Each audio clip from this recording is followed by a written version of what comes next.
last week on Gleeboot, we met Emma's ginger supremacist parents, we met Mike Chang's very stereotypical Asian parents, and we met Mercedes Dreamgirls Fantasies. And that's what you missed on Gleeboot. Perfect. Mercedes Dreamgirls Fantasies. Yeah, she had that Dreamgirls fantasy number. But you didn't know it was from Dreamgirls. Okay. Yeah, okay. I know what we're talking about now. It's cool.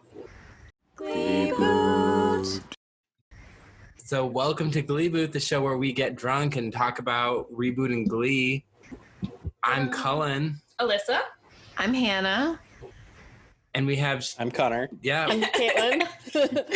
We have almost the entire Callaghan family here today. The Callaghan siblings. Callaghan siblings. We have my brother and sister who are returning to talk about Glee's take on an Irish character.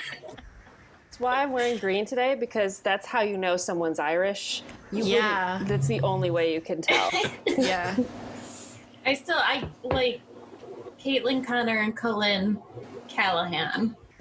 It's just so they hit pleasing. The button. Yeah, apparently my parents recently finally admitted, they're like, well, we thought if we didn't give you a C name, you'd feel left out. Aww. So that's why. Jokes on them, you'd be like, I would be standing out. He already stands. Yeah. So, what are we drinking today? I am having the last alcohol that's in my fridge because the rest of it's in my new apartment. It's a Funky Buddha. I think I've drank this like 3 weeks in a row. Yeah, I'm pretty sure you have. It's a Hefeweizen. I don't know what it's supposed to taste like in general, but it's really good. I think that's a detail I've never mentioned before. I was gonna say, like, last beer in your apartment probably could be a like pumpkin ale or something. So a Hefeweizen's not bad. Cool.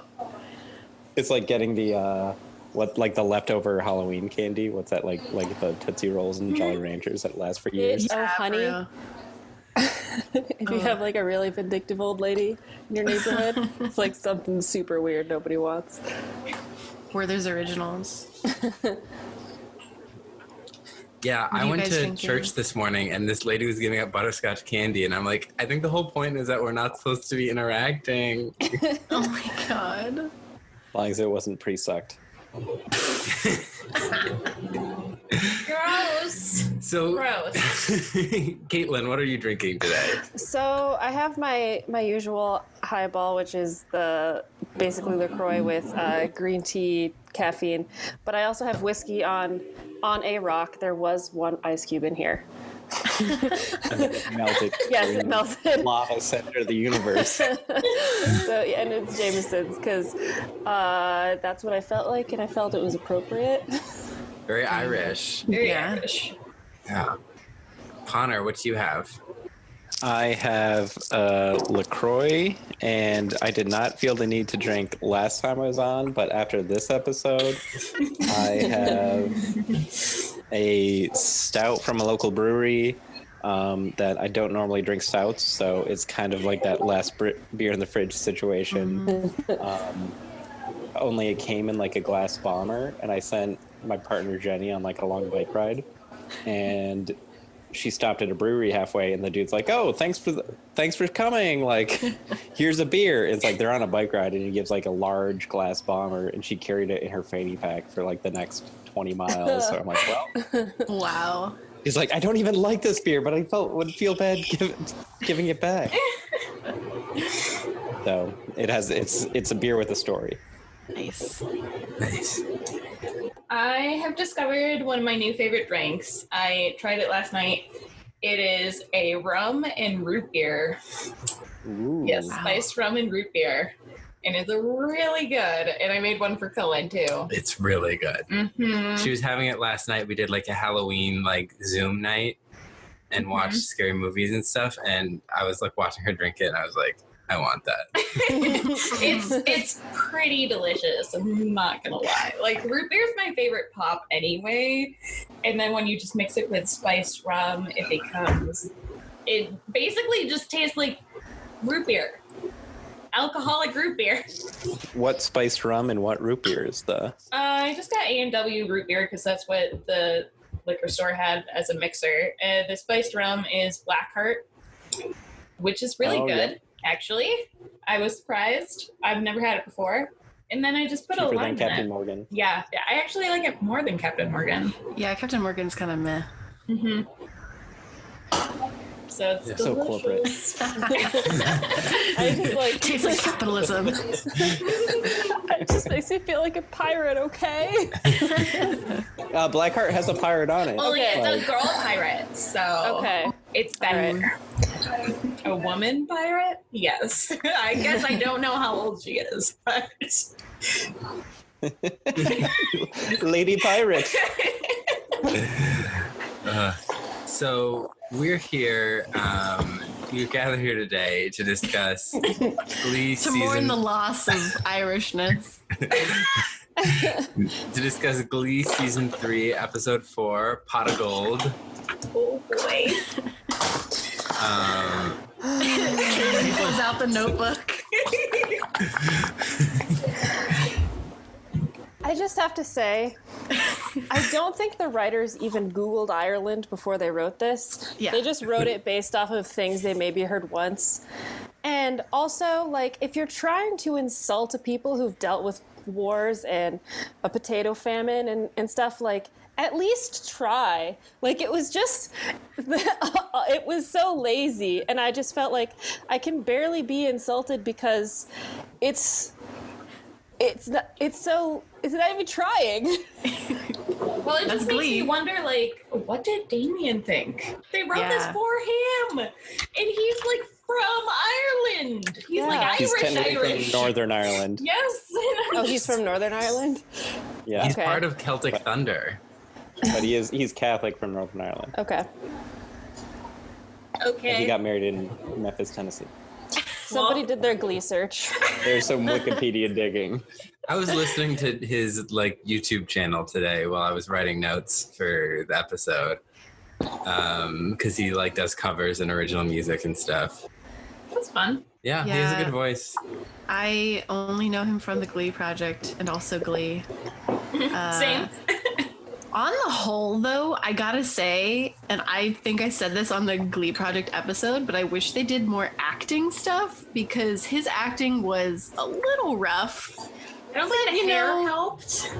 The hair, that was his own character. The Freddie Monster. Freddie Monster!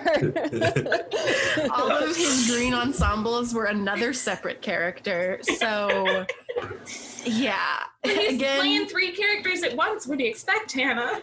True.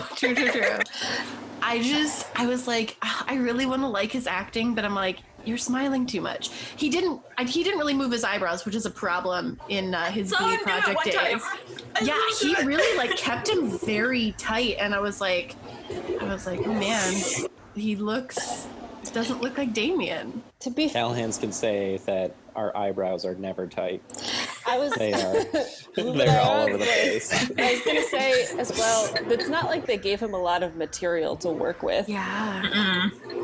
They didn't even give him a padding on all the lockers. And I looked up, for my Glee search, I was looking into who wrote this, who hired this crew. And the woman who wrote this, she went on to produce Supergirl, and she was a co-executive producer and a writer on Chuck. So, she's done things that are good.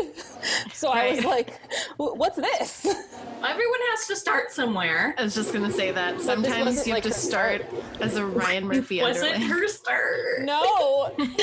Maybe everyone has to do their time as a Ryan Murphy Okay, underling. yeah, that makes more sense. Everyone's got to put in the time. I will say this episode from a structural perspective, I enjoyed because there's only to recap it, there's 3 main plots and there's an obvious A, B, and C plot. As opposed to some episodes where it's okay, we got 2 scenes with Mercedes, here's 2 scenes with Rachel, and I'm trying to recap it and I'm okay, what are we going to talk about? This is going to be a little more easy to go through the flow of the episode. Yeah, Yeah. no, I totally agree with that. I also think that we always say that Glee hates women. I don't think this episode hated women. I think No. this episode wanted women to win. and I appreciated that. It's almost like it was written by a woman. It's crazy when that happens. Yeah, it was all like, is this the first group that Mercedes Supergroup, our first episode Mercedes group was in? Yeah, it was their sort of first premiere, actual foray. Yeah. It's just very much like, no shit, you've been terrible to her this whole time, and yeah, she's gonna go start a different group. Yeah, I was not shocked. I was like, good for you, Mercedes. Like, That's what we were saying last week. We're like, yeah, go Mercedes. This has been a long time coming. You deserve this. And same thing with Santana. I think Brittany gets a lot of like dancing stuff, which is really what her thing is. But like Santana also gets the short end of the stick a lot of times, and Mercedes also pointed that out too. So yeah. So I broke it down into 3 storylines. We have the Rory, Finn, Santana, and Brittany storyline, which is our A plot. We have a B plot about the election. Please vote. This will be after the election. That was all of that conversation was very triggering. Like, I was like, where this is literally happening days before the election day, and I'm like, oh. Well, this season was in 2012, which was an election year. Yes. Oh, yeah. This was episode November 1st. It aired November 1st, 2011. No way. Today yeah. is November 1st, 2020. That was exactly 9 years ago. Yep. Right? Wow. Math. Yeah. Thanks. We can change that one in the editing. Exactly. 2018 is what it'll sound. But no, and I mean, which begs the question, was there a Halloween episode this season? Because I was like, okay, why are we going kind of Irish election, like plot sort of makes sense, but like Halloween was the night before, so why are we doing... Yeah, no, they did not punish us with another Rocky Horror Glee show. So I'm thankful for that. Yeah. Yeah, what would they even do for Halloween? I don't... If it aired officially on November 1st, then they can't do a Halloween episode. Halloween's over. It's after. It'd have to be Thanksgiving or Christmas. Yep. Mm-hmm. Just all Mariah Carey. We'll see if they cover Mariah Carey this season. Yeah, the Christmas anthem. So I listened to it this morning, so. Oh, really? November, literally Halloween's over and you're like, yes, Christmas music. I know what I'll be listening to in a couple weeks. Christmas wrapping. It's really funny because I have this thing where like it's fine to listen to Christmas music every day of the year except for the 2 months before November or before December, basically. I'm not allowed to listen to Christmas music during those 2 months, but every other day of the year is fine. Sure. Hannah's only whatever. Christmas song that she likes is Christmas Wrapping, the Glee version. So And that is kind of true. Listen to it all the time. I actually have listened to it throughout the year because it's. I mean, yeah, I do that with some Christmas songs, but I have like a very specific set of Christmas music that I listen to. Oh, same. Is the C plot the terrible, like, pedophilia one? Oh, yeah, I forgot with about that. Puck, Shelby, and Quinn.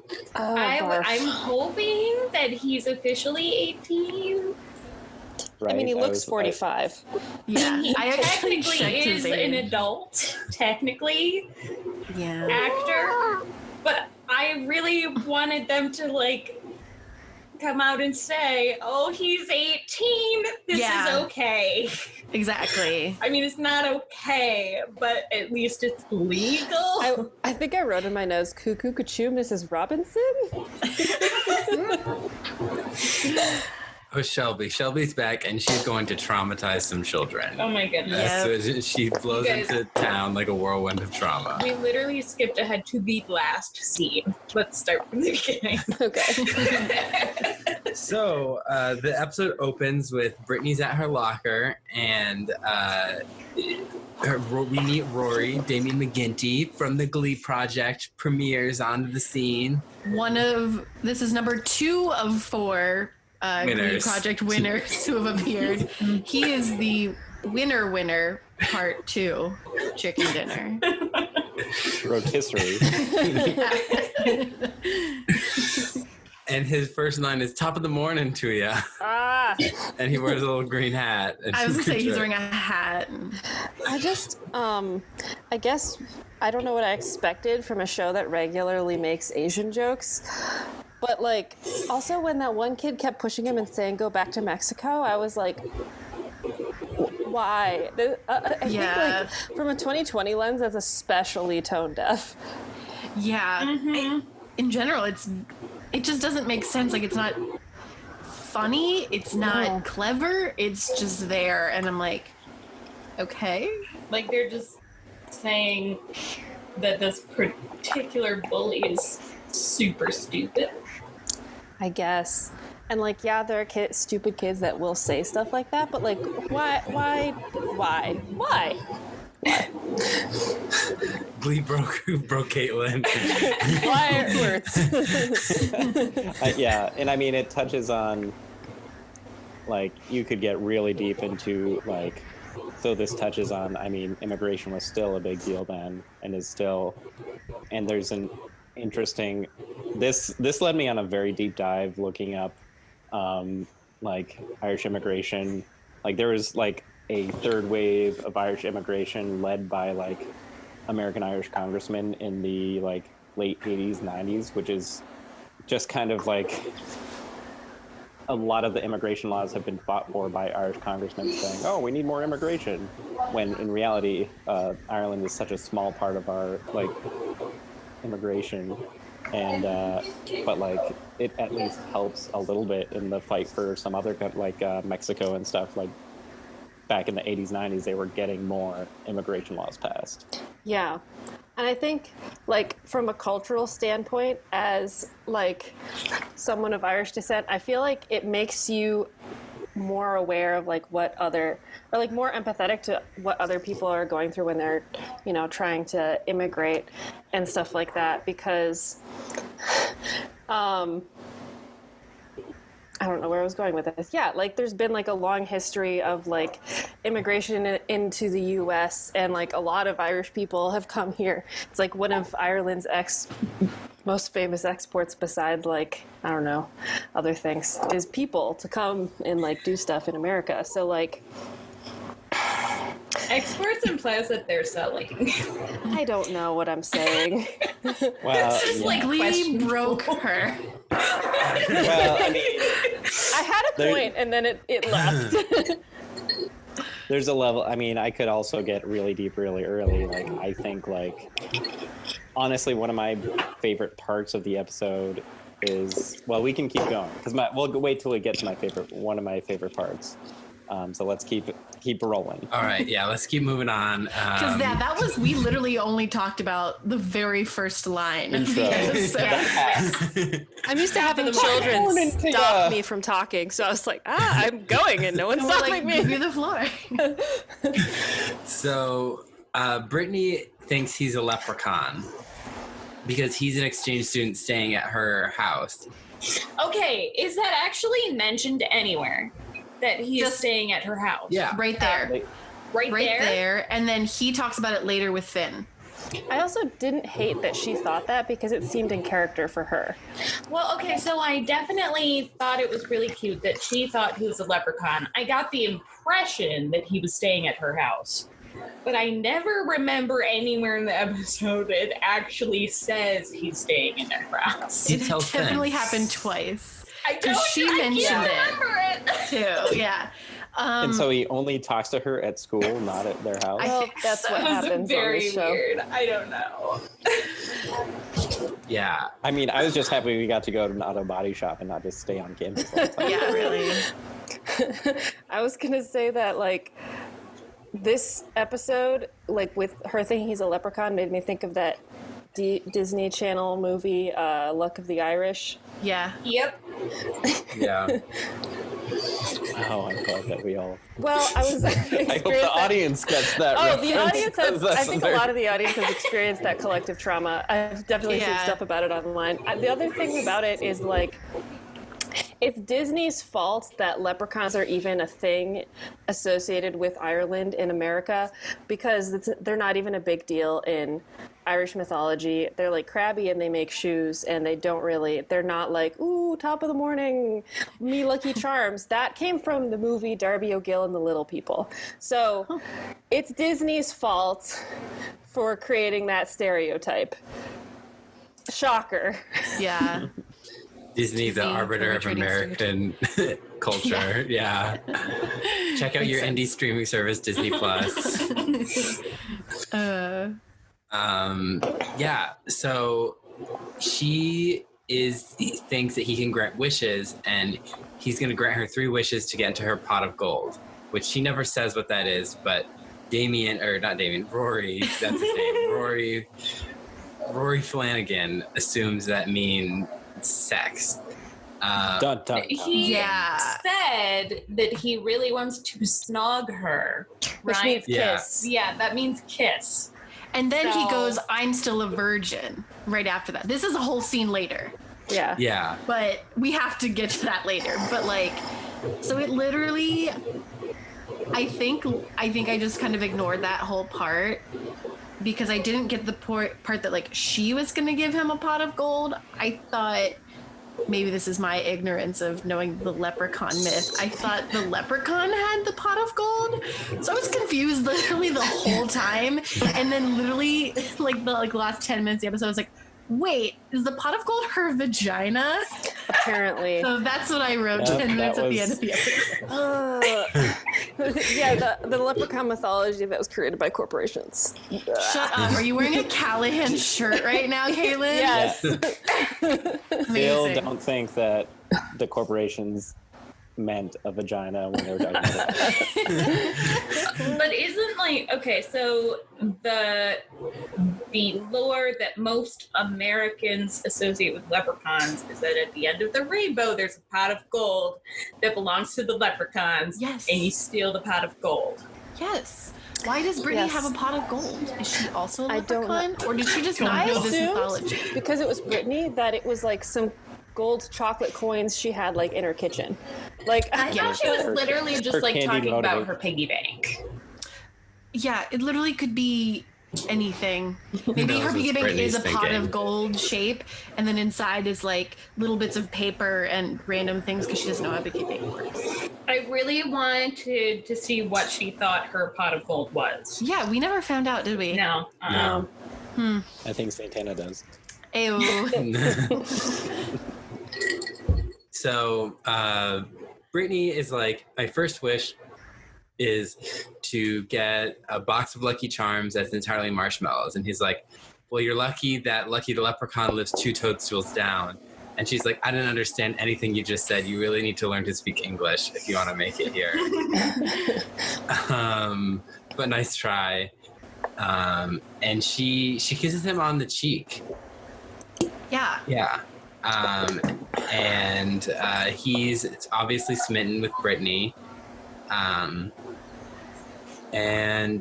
then someone pushes him up against the locker, is like, go back to Mexico. And Finn watches this whole exchange. Yeah. Finn's a lurker in this episode. Yeah, he is. He's taking after Kurt so much. They're living together. They're learning to lurk together. Yeah. Step siblings who lurk together stay together. Love lurk. There's a picture of Skeletor on that sign. Live, love, lurk. That's our first Gleeboot merchandise. Live, love, lurk. We have so many ideas. I think now 2 of them relate to Kurt's lurking. I came up with the name for our listeners. I put it in today's episode, or like the episode that dropped today. Glee Booties. Oh. Glee booties. I was Okay, go so with now we have to say but I don't know. Glee booties. Now we have to say the word booty, just like Mr. Shoe. I was thinking baby booties, not butts. That doesn't make it better. Okay, I did think baby booties as well, but What? How we watched the show Glee, and tiny. that's the first thing they go to is baby booties. Yeah. Baby shoes never worn. Wow. Triggered. All right. So, meanwhile, so Mercedes goes to approach Santana, and she's like, "How many solos did you get in Glee last year?" And she's like, "A few." And she's like, "One. You had Valerie, and I loved it." And she's like, "I was also the lips in Rocky Horror." And we're like, we blacked that out. And Mercedes is like, if you join Shelby's group, you get all the solos and the duets. Like, really, you should think about it. It's all girls, like all lady power all the time. And she's like, well, someone has to watch Brittany. Like, I know it's a whimsical world she lives in, but someone has to make sure she crosses the street. And she's like, we'll get Brittany to join you. And Santana's thinking about this. Meanwhile, Finn is lurking in the back. Oh my God. So like that's pretty, yeah, that's what he lurking face. I also, she said when Mercedes was like, oh, it's an all-girl group, and she's like, what makes you assume that I would like that? Like, she was very like, I'm touchy about that. Yeah, and Mercedes like handled it. She's like, it's lady power all the time. And I'm like, yeah, empowerment. Santana's about that. It worked. Yeah. So back in the Glee, the New Directions Glee room, Tina is crying because Mercedes is gone. And she has a good point. Because Santana is like, every time you cry, every time someone gets a hangnail, it loses its effect. And she's like, Mercedes is one of the Glee's original members. I feel naked without her. Yeah, oh, yeah, you counted Tina lines. I counted Tina lines. She got 3 lines right off the bat. I was excited. Santana called her Girl Chang, and I was like, cool. Well, because this show did this mind-bogglingly, Yes. Take up the boggle. weird choice of having Tina Cohen Chang and Mike Chang. Like, they couldn't think of 2 different Asian last names. That could be it. They couldn't think of Ryan 2. Murphy. Neither could J.K. Rowling. So like, You right. Oh boy. Yeah, so that's why she's the Girl Chang, and we can hate it. So thank you. I mean, us and also every not other- to mention like consistently like pitting the women of color against each other. Yeah. Like, Problematic. they make Santana do that a lot too. Like, they make her, because she's, you know, she identifies as a bitch, and she's like the one who's like, I'm just super 100 all the time. So they like put all of that on her, make her. Yeah, and I think like they always are like, oh well, she's a fiery Latina, and it bothers me. But at the same time, like, I've had students who told me that like she was a really important character for them because she's a queer Latinx woman. So like, and plus Naya Rivera, like, she's a good actress and she's great at singing. So like, you like that aspect of her, but the way that the writers portray her frustrates me. Yeah. Everything about Glee is a love-hate relationship. Yeah. Like, it did so much. Fully on, fully off. Yeah. Yeah. Yeah, it did so much, but it did so much with so much trash. But like, we've come so far, and part of that is because of what Glee did. Yeah. Yeah. So so they're upset. We'll talk about the plot with the musical later. But they're upset that Mercedes left, and Rachel was out putting up her posters for her campaign, and Kurt is like, did they edit out your jowls? And she's like, no. Like an old married couple who hate each other. And so Finn tries to give a pep talk, and Blaine is all like, yeah, when I was with the Warblers, we would always just replace a Warbler with a new Warbler. And he's like, that's easy when you're Finn is all like, that's easy when your waiting list has a waiting list. I'm trying to give a pep talk here, so could you just like chill out? Finn was such an asshole this episode. Also, all I could think of was at my old school, like Phoebe and Magic School Bus. Blaine's channeling his Phoebe, and he got shut down. It also made me think of there's a theme that happens later in the show, but like basically Blaine becomes super annoying, and it just made me think like, this is the start of that. I can't wait for it to continue. I I didn't think it was annoying this episode. I thought it was like valid. I thought it was cute. I thought like how people in the Glee Club are gonna get very sick of him. He also, like, his outfit reminded me of Ben Platt in Pitch Perfect. Yes. That's kind of like the look he was serving. Also, Benji. Rachel walked in and I just wrote down, like, why is she dressing like Zooey Deschanel? I mean, I guess it was 2011. New Girl was first on the air, so, like, that was in the water. Do you think Rachel would be into New Girl, though? That's a good question. I don't know. Yeah, I literally just came up with that question because I was like, New Girl. I don't think she has time for TV. No, Oh, they never leave school. well, That's true. I also think, like, kids now watch New Girl because it's on Netflix, but kids don't watch things that are currently airing. Unless it's Glee when it was happening. Yeah. True. Yeah, because it wasn't. Did we forget I think after the first pan, we had to go to the political scene, right? Well, we'll get to the political. And we're going ABC. Yeah. Okay. When we do chronologically, it's like 400 years. Yeah. We did that once and we're like, how about never again? Yeah. So Finn is trying to give a pep talk. And then later he sees Rory sorting the Lucky Charms box. And Rory recognizes him. He's like, Finn Hudson, I saw you on YouTube on Nationals, French and Your Girlfriend and losing. You're a hero of mine. And Finn is all like, cool. And he's like, he's like, have you made a lot of friends? And he's like, not really. Will you be my friend? And he's like, dudes don't ask each other to be friends. American masculinity! I wrote that down because I was so mad. Like, because he also said, except on Facebook, and then it can take years. And I was like, who wrote this? Because, like, I was like, is he implying that it's gay to ask other guys to be your friends? And that you can, like... Dudes, is it gay to have friends? Yeah, that's what it felt like.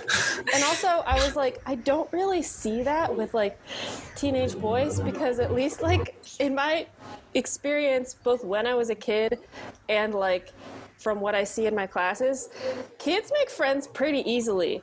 Yeah. Especially the guys, because they're like, bro, you play that game, or like you do this thing, and then they're like, miss, we want to sit together, we're going to be in a group. They make friends. Very different than this version of... They actually say, will you be my friend?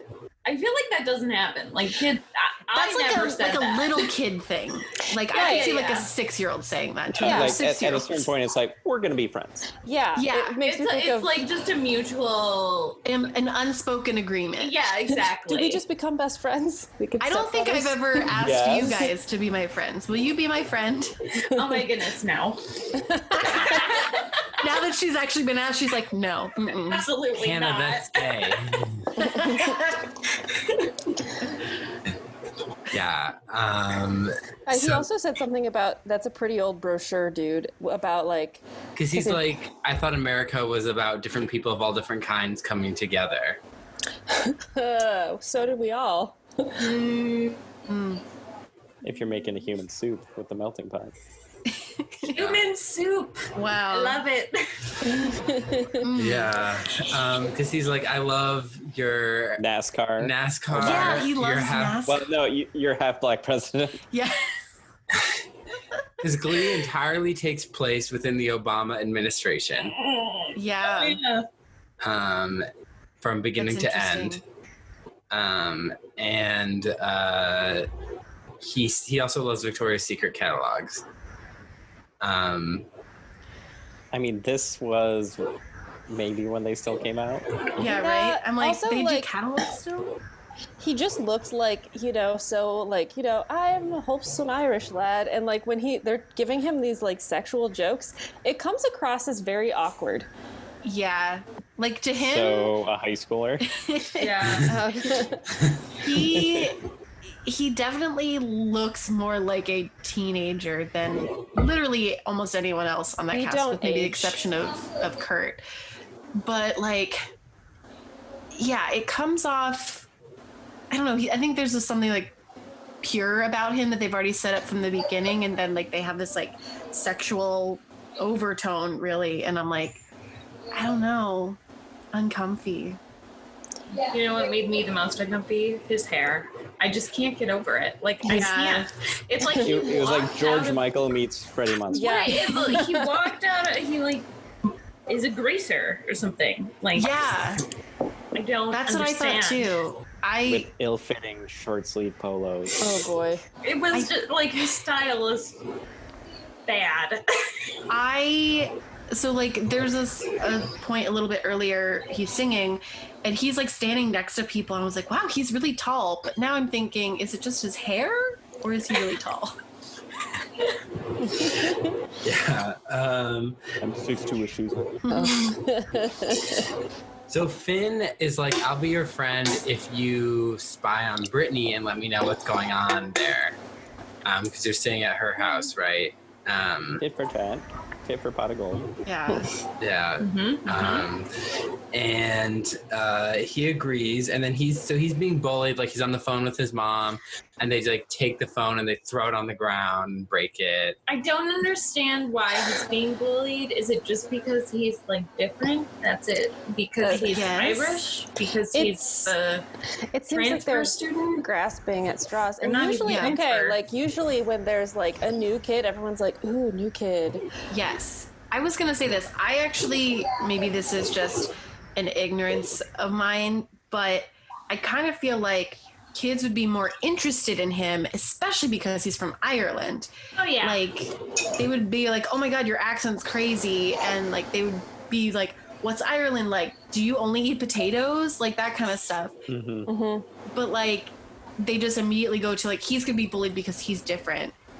I don't think that I would don't really know what happen. they were trying Yeah, to I do don't- with that. Like if they're 'Cause- trying to teach us something. It felt I- very unrealistic to me. Are they trying to say that Glee is ever Irish realistic, people? but- Are they trying to say like we're super xenophobic of Irish people? Is that what In they're trying to Ohio, of all places. say? Yeah, right. In the Midwest. Glee's version of identity is that if you have an identity, people are going to oppress you for it. Others you.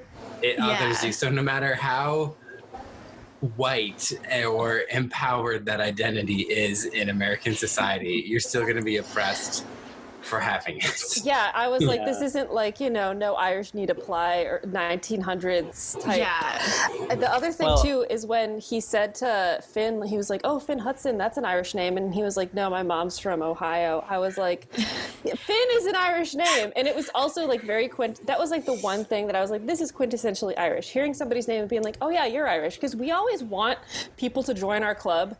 That's like one of the things about being Irish. We're like, yeah, we'll accept you.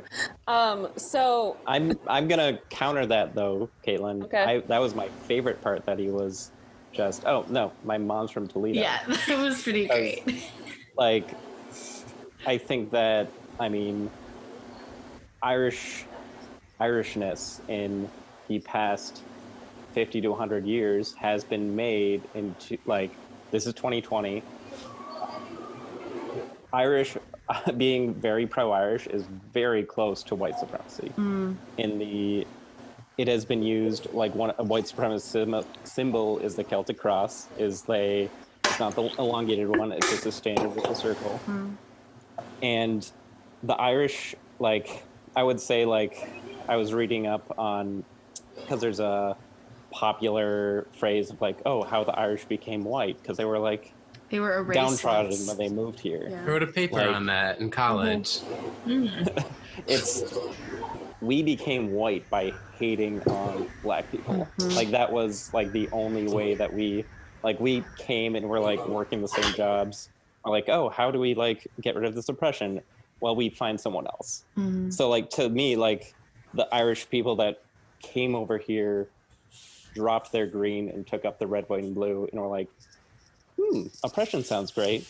So like that like level of like, now, like, we tried to like get away from that in the past 50 to 60 years, and we're like, we were oppressed by the British. Cool. But like, I don't know. Like, I feel like it's the level of like, it's used now to say like, we're oppressed, we understand, when we came over here and then we joined in the oppression. I guess I was mostly going based on my own personal experience. No, and I mean, like, we grew up with that, like, oh yeah, we're all welcome. Oh yeah, sure. But I think that there's a level of, like, we need to recognize that, like, the only reason that we got to positions of, like, wealth and power was, like, Cait, like, we're going to oppress these people, so then we get the jobs, we start the labor movement, we keep people out of the labor movement, and then, oh, now we're comfortable, now we can welcome people. So that was like a level of, like, Finn just being like, you know what, my mom's from Toledo. Like, it's like it was like a level of, like, I don't think Ryan Murphy understood that. Like, yeah, like Ryan I don't Murphy's think like, Finn that's understands a lot like of levels. Put that on the long list of things Ryan yeah. Murphy doesn't understand. Rory's basically just like, oh, your name is Irish, and Finn's like, no, I'm not. I'm not Irish. I'm from Toledo, and Finn's like, that's not what I also meant. like Your name's Irish. That doesn't mean you're from Ireland. Yeah, Like, he's just dumbass. maybe that line actually is probably from, like, Ryan Murphy himself. Like, Yeah. because people, like, Ryan Murphy's, like, such, like, Yeah, he did that Yeah. punch up for sure. I also think something I was thinking about is that in Ireland, once you get out of, like, the main cities, there's a lot of, like, very racist people. Because when I was there, when we're in Dublin, there's a lot of immigrants there from, like, everywhere, and it's pretty diverse. And then you go to, like, the middle of nowhere, and one of my friends on the trip I was on, her boyfriend at the time was Asian, and I believe he's Korean, and there were people saying, like, all kinds of terrible things to him, like, when we were just, like, out walking on the street, and we were like, this is a very different vibe from, like, everywhere else we've been. And it was like, okay. the Lucky Charms sanitized. sounds like America, where cities are super diverse, and then when you get to the rural areas, it's definitely more Not diverse. Yeah. not diverse. That's how we're gonna put it. Not diverse. So Rory Flanagan is being bullied. For some reason. Right, back on track. Back to Glee. And Brittany, meanwhile, asks for her second wish, which is she's like, I feed him nougat, Lord Tubbington, nougat and sprinkles, and rub his belly with glitter sticks, but he still doesn't. But it's still not working. And Rory is like, and why do you do this? And she's like, because I want him to poop candy bars, and that's my second wish. And he's like, okay. That poor cat. Poor cat. Yeah. Like that cat. Has diabetes. Yeah. Yes. Also, something I can't believe noticed it's not dead. is Yeah. I think this might have been earlier, but when Santana's opening her locker, there's like a drawing of Lord Tubbington. Yep. Oh, I didn't see that. That's Puddle. cute. That was a good catch. We got a lot of locker shots in this episode. Yeah, did. a lot of people being students. It was not a good So did drawing, Flanagan. but it was a drawing. Yeah. And so then he agrees to do this, but he's still being bullied. So he sings Kermit the Frog's classic, It's Not Easy Being Green. I had no idea that this was a song from Kermit. Really? No clue. What did you think it was? I had no idea. I was looking at the lyrics and I was like, who wrote this? This is so stupid. It makes more sense now that it's Kermit. Only because he's wearing green. I It's know. not like he's gray. He's not. And also, like, it was so lazy. It was not a good rendition. No, it was so lazy. I think I wrote, like, what an egregious use of Kermit's intellectual property. Kermit is one of your spirit animals. Yeah, I Caitlin, mean, so- if you see in the background, there he is over there with Beaker. Aw. I have never done like any sort of Muppet thing. Like I'm not a Muppet person. Me either. I didn't like. I recognized it a little bit. I was like, because I like the being green thing. I was like, okay, I think this is. I could see Kermit. I was like, okay, I think this is Kermit. I didn't bother checking it though because I very quickly I wanted to had move no on from clue. this very boring song.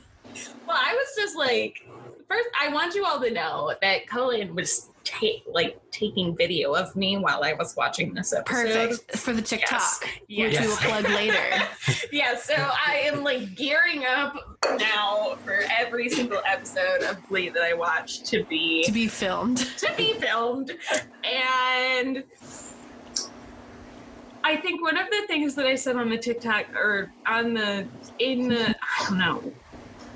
When you were watching. Yes. Was that green is my favorite color, so I didn't agree with the song. But green's the color of spring, and green can be cool and friendly like. I really want a Green New Deal version of the song. Yes. Like AOC, just like on a commercial. Like With Kermit. it Kermit actually should is easy being green. Yeah. Oh my god. And a Kermit would so do banjo. it. Oh, You know AOC what can else really green do is that. the color of? American US dollars. Money. Wow, we're getting really political on the non-political storyline. Well, I also was like, That's not political. That's just money. I also don't remember if they cut out this part where in the original song, Kermit says, "Green will be fine because it's beautiful and it's what I want to be." They keep He's it. like, okay, I couldn't remember because it's about him accepting We're himself. just raging the That entire was the song. last line, I think, right? Okay. Yeah. I do think that Because Brittany waved at him. if they're gonna do a song for the Irish character, he's literally been on Celtic Thunder. There's so many ballads about feeling isolated or lonely. It's one Like, of our he has specialties. He has an entire culture to pull from, and they're like, we're gonna pull from The Muppets. It's like, I mean, yeah, like I love the Muppets, but it just seemed like, yeah, why that? Maybe it was they again pitched- lazy. Maybe they pitched Rory's character to Celtic Thunder, and Celtic Thunder's like, fuck you. Absolutely not. We're not giving you rights to these songs. It's like also like just like music in music and singing and culture is like one of the other big things about Irish culture. So like Cullen was saying, there's a lot to pull from. Take your pick. Nope, we're paying Jim Henson for those Muppet rights. They're paying Disney. Yeah. This was 2011, Yeah. and the Jason Segel Muppet movie was coming out that month, so maybe that's why they did it. Maybe. I was expecting Danny Boy to come up somewhere in this episode. I'm surprised that That's a it didn't. funeral song. Yeah, but Well, Glee loves to kill people randomly. So. it's Maybe still we'll like get it. the most famous. I would venture to say that it's probably the most famous Irish song known in America. Yeah, Probably, That's yeah. a fair, yeah. So yeah, okay. So you thought Glee would stoop that low to sing a funeral song in the No, middle of there's- a regular episode? But you guys remember the song that he dedicates to his Family. family? That's a later scene, but I was expecting Danny Boy. Mm-hmm. So he sings Easy Being Green. And so now let's cut to Brittany and Santana on a date at Breadsticks. Cute. And they're eating, and Brittany's like, I just want to ask, like, is this a date? Or no, Santana That wants was to Santana, ask. yeah. Santana wants to ask, is this a date? And Brittany's like, Did not answer. but Well, she she's said, like, "Are we ever going to isn't talk this- about it?" And she says, "That thing that Sour Patch Kids are just gummy bears turned to drugs." I do love that line. Yeah. And then she's like, no, is this a date? And Brittany's like, I thought this was a date. Aren't you paying? I ordered shrimp. And they're like, and when we took a bath together, wasn't that a date? And Santana's like, okay. And she's getting emotional. She's like, are you crying? She's like, I'm just really happy. But you know what would make me really happy is if you joined Shelby's all-girl group with me. And she's like, well, I don't want to be known as a quitter. Singing is more important than her relationship. Right. Oh, because it's Glee, and we can't have women want something that isn't like to ulterior motives. But also, I think I wrote down that like lesbians crying. That seems about right. And Oh, with the hand covered in a napkin. Yeah. And Brittany is like, I want to be seen not as a quitter, to have some continuity for my presidential campaign, but I'll think about it. And then Santana's like, I have one other wish. Would you hold my hand? And then so Brittany reaches out to hold her hand, and she's like, under the napkin, and she puts the napkin over their hand. It was so sad. Yeah, I was like, oh, this is so cute, and I went, oh, because Santana like looks around, and I think she gets So she's like paranoid. asking for it to be a date too. Mm-hmm. She's just so She's self-conscious. She's about really it. going through it. Yeah. I also, I think I wrote down here that Brittany reminds me of like in the Mean Girls musical, what they did with Karen's character, and they just kind of like made her more like, she had emotional awareness and was like more like woke and very heavily implied to like not be straight either. So I was like, I feel like Brittany is like the precursor to that. Yeah, maybe. Yeah, because Brittany at first was really just used as like dumb lines here and there, but she's really like, she's like the smartest person emotionally in the entire cast. Mm-hmm. She is. The entire city of Lima. Also, like her presidential campaign. So, are they all seniors currently? Yeah, and Yeah. they're running for president at the beginning of senior year. That's Well, not how it works. Some of them are So serious. Caitlin does this as her job. She oversees student government, right? Yeah, so I teach English, but also one of my classes is leadership, which is associated student body government.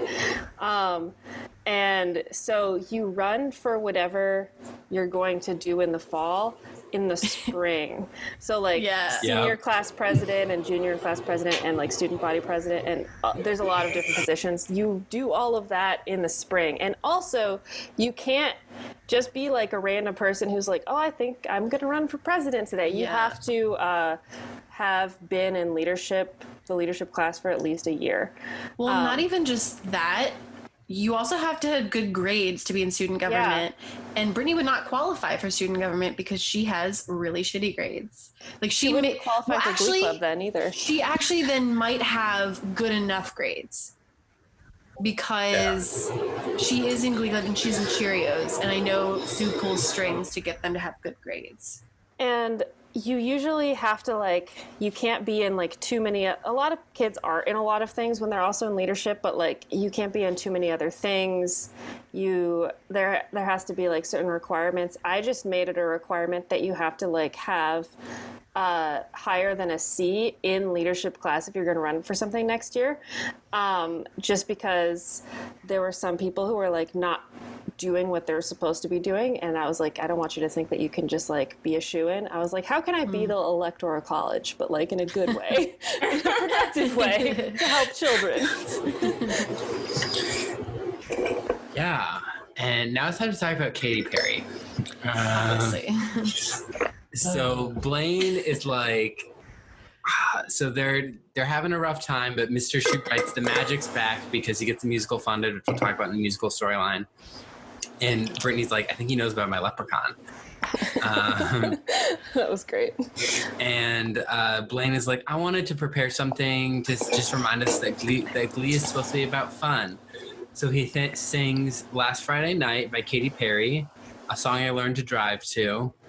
Can I just point out that I don't know what day of the week Katy Perry thinks starts the week, but Last Friday Night has some problematic lyrics in the order of the weekdays. Yeah, no, I think she said something about like going to work or something, or like She wakes up, she's talking about how crazy last night was, and then the song is all about last Friday night, which would have been a week ago. Yeah.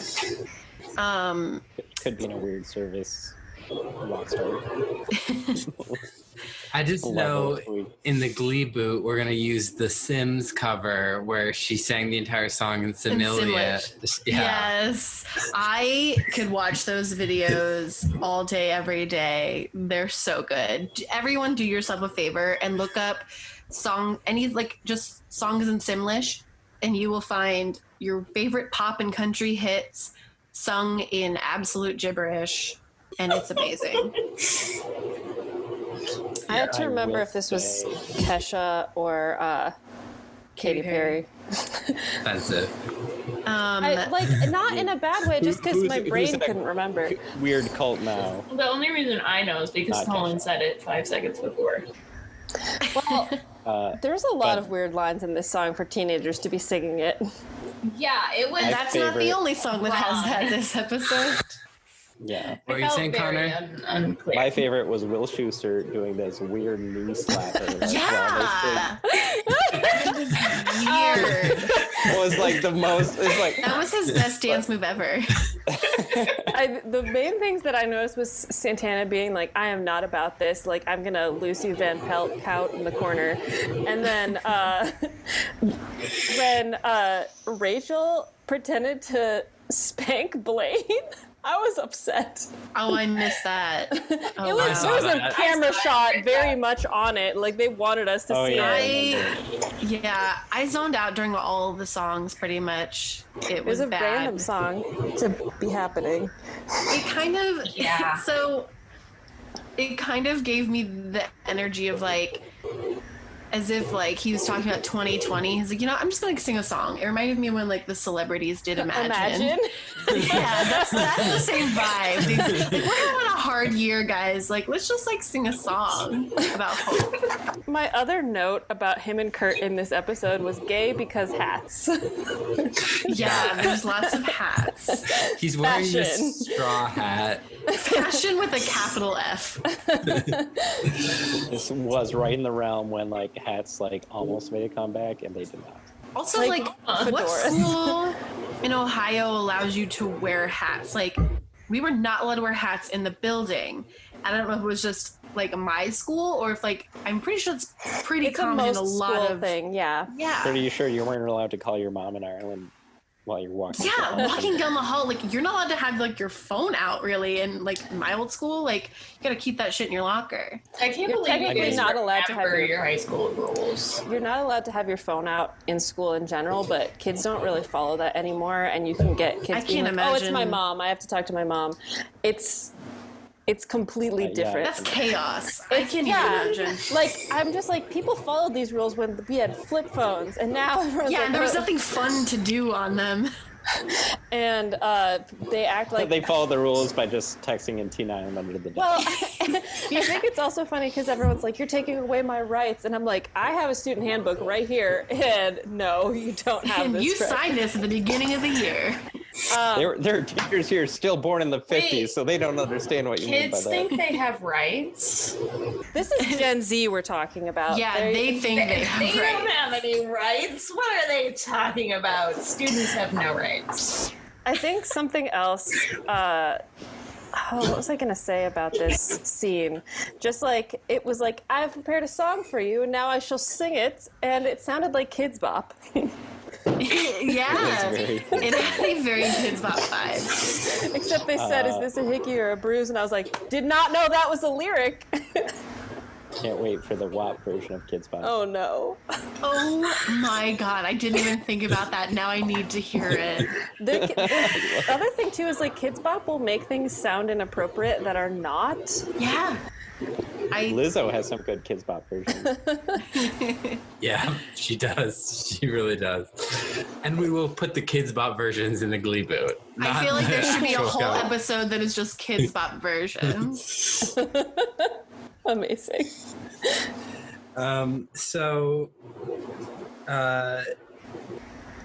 Santana then confronts Rory because Brittany talked about her potato-eating poser. Yeah, she calls him a potato-eating poser. She's like, you have a crush on my girl Brittany. I get it. She's sweet. She's beautiful. She's everything that's right in this cruel, messed up world. And she's like, don't speak, just nod. And he nods. And she's like, I really hope there was a don't speak. They cover that song later in the series. Oh, God, do they? They do. They ruin No Doubt? I think it's a pretty good cover, honestly. But that's me. Cullen, you think everything is a good cover. You like Umbrella dancing in the rain or singing in the rain, and although a lot of people like that version, and I don't know why, but anyway. I like the Grover version. I came out to have a good time, and I'm honestly feeling so attached right now. No, but I get it. I have easy taste. Yeah, but she's like, you're going to grant me one leprechaun wish. You're going to get Brittany to join the all-girls Shelby's all-girl singing group with me. All right? And he nods. And then, well, she doesn't actually say that. She just says, I have one wish for you, and leaves. Mm-hmm. And then it's implied that that's what she wished for. I didn't, even though she's being mean to him, I didn't hate her motivation. Like, at least her motivation makes sense for her character and for the narrative. Whereas I feel like a lot of times people on the show are mean for no reason. So 100%. I felt like they're actually like writing that the characters like are, you know, they're making logical choices as people. Mm-hmm. Yeah, for sure. Yeah, there's something Santana wants that she's working to get. Mm-hmm. Yeah. So then he's in Brittany's room. He's taking Babe Ruth candy bars and putting them in the kitty litter. Why did he unwrap them? Why? He unwraps the candy bar. And then they ate He it. puts it in the... All I could think was I really hope Brittany doesn't try eating these again. And then they ate it. Oh my God, both yeah, of you're them. right. Both of them ate it. My other favorite thing in this scene is when she comes in, she's like, oh, hi, I found Lord Tubington at Arby's. Yes, I loved that. They has the meats. Yeah, but he probably doesn't want fucking nougat and sprinkles anymore. Yeah, nougat and sprinkles, yeah. And so they're like eating his poops, and she's like, Lord Tubington's poops are crispy and delicious. Because she's like, how did you get in here? And he's like, I blinked. And he's like, Santana knows about me, and she just made one wish. And that wish is that you join Shelby's all-girl singing group with her. And she's like, I like being in Glee Club, but I have to honor a leprechaun wish because it has to come true. And he's like, especially when it's just one wish. And she's like, why couldn't she have wished for Lord Tubington to stop smoking then? Honestly, I cannot believe that cat is still smoking. Like, and I'm also surprised that they even kept that like little tiny story element going from, what was that, last season, right? Yeah. I was like, wow, character development. He's still smoking. Also, Lord Brittany, Tubington is the most consistent character on Glee. I also like that Brittany just has her like moral integrity for like her version of the world where she's like, okay, I do have to honor this wish. Yeah, that's how leprechaun mythology works, apparently. Yeah, Santana references the Jen Aniston movie. Mm-hmm. Oh, yeah. I was like, okay. It's like, why is that your favorite movie? Oh my God. I mean, Jennifer Aniston. True. Yeah. But it was I not guess. a great choice of Jennifer Aniston. There's a lot of Jennifer Aniston movies. But why Jennifer Aniston? That was pre-Friends too, so it's not like she was super well known. Yeah, I don't know. I feel like it's a very strange thing to be citing that she watches. They needed someone to mention that movie because they didn't want to mention Luck of the Irish. I guess. Yeah. They needed one Leprechaun movie reference. Also, I saw that somebody who used to work on Buffy the Vampire Slayer was working on this season of Glee, and they had better acknowledgement of Irish and Celtic mythology on Buffy. And I was like, you could have referenced something else, but I guess... Okay. This is Glee. It only exists in a world of pop culture. Yeah. Mm-hmm. Yeah. Are you saying that Buffy the Vampire Slayer isn't pop culture? No, but Buffy is about like mythology and like vampires and lore and like a lot of young queer women would have watched it, so it would have made more sense for Santana to watch that versus Leprechaun, but you know, whatever. Logic. Yeah. I didn't see a window. Is there a window right there? Yeah. This is a pretend window. Oh yeah, I'm Like in my the tiny closet, ones. by the way, in case you guys couldn't tell. Tiny sustainable windows in tiny houses. Yes. So then Rory warns Finn. He's like, hey, I have some bad news for you about your Glee club. And then Finn approaches Brittany, and he's like, I heard are the rumors true? And she's like, no, they're not. He's like, oh, good. So you're not leaving New Directions. And she's like, no, I thought you were talking about the Selena Gomez pregnancy rumors. And they're definitely not true. He's like, oh, so you are? And she's like, yes, it's a leprechaun wish. I have to honor it. And he's like, Brittany, this leprechauns aren't real. Like, and the stuff about Santa being real was cute last year, but when are you going to grow up and stop being such an idiot? God, what a dick, Finn.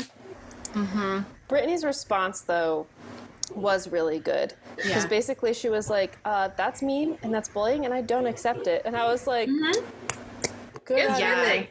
Good, Brittany. Good job. She was like, all the guys in Glee Club called me that, and you're the leader, which makes it the worst that you do it. Question. Is it? Go ahead. When did Brittany and Artie break up? Last season. When did that happen? Right before prom. Yeah. Oh, and they just never got back to the, like, I They thought it never was got back together. Yeah, she never got back together. Okay, makes sense. Checks out. Continue. Is this like one of the only episodes that like features Brittany as a pseudo main character? No. No. Pretty, she definitely is. Yeah. Well, she's had a couple since now, and she probably will continue to have them because I would say maybe like 2 or 3 per season. Yeah. And she's like, I'm calling your future president an idiot is bullying, and I won't accept it. And I definitely put that on multiple bulletin boards as an RA about bullying. Aw. You don't accept bullying? Yeah, and I used the Brittany quote. That it's bullying, and I won't accept it. I would have never gotten that. Well, you weren't my resident.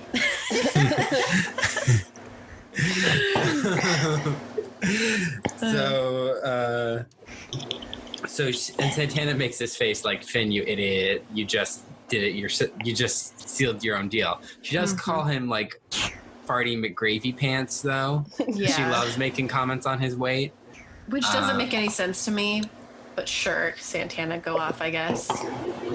And so then they leave and they're like, say to Mercedes, so who else is in this girl group? And Mercedes is all like, oh yay, like I'm excited.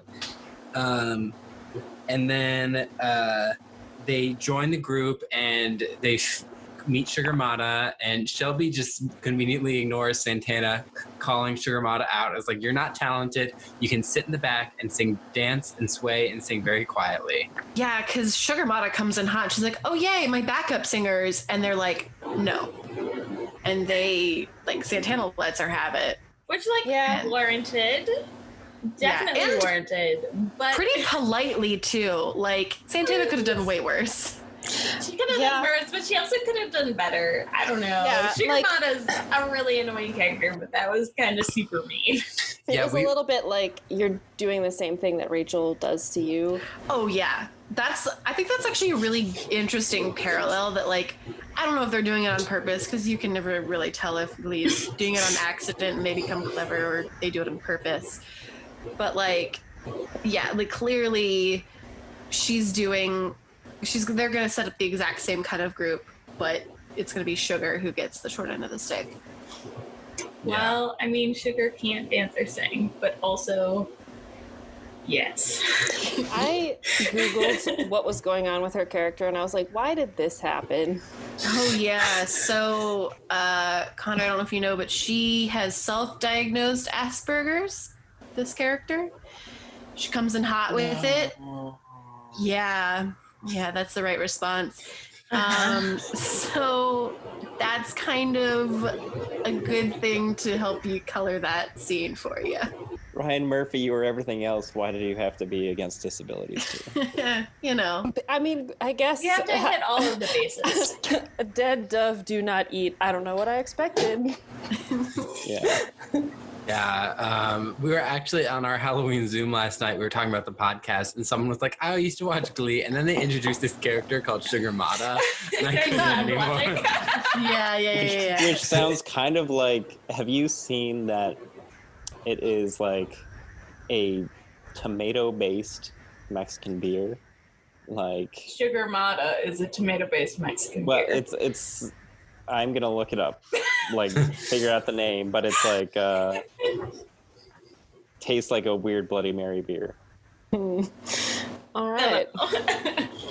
So Shelby decides that their new group is going to be called the Trouble Tones because they're, as Mercedes says, they're trouble for the other groups. Right here in River City. Also, can we talk about what Brittany wanted to name them? Free beer. Yeah. I was cracking up. It is the Michelada. Michelada. Michelada. Sugar Mata. It's like- I guess it rhymes. It looks yummy. Yeah, so, but they just, because Santana is like hot bitches, or hot mess, either one. Yeah. And they're like, Trouble Tones. And then they sing Candyman in costumes that they suddenly have with other performers that are Women suddenly part of the power. group. I was like, where did they get their other performers? Where did they come from? Wasn't it just other girls from the school? I thought I saw some of the other. Sugar Mata was like one of the backup dancers, and then I didn't see anyone else's faces because their faces don't matter to They me. had 3 other backup dancers, including Sugar Mata. Like the faceless workers and Yeah. Dumbo. Yeah.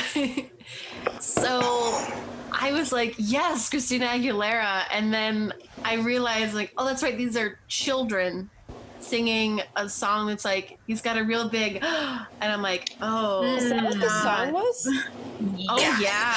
Oh, Yeah. yeah. That song is dirty with multiple R's. And this is post Christina Aguilera dirty.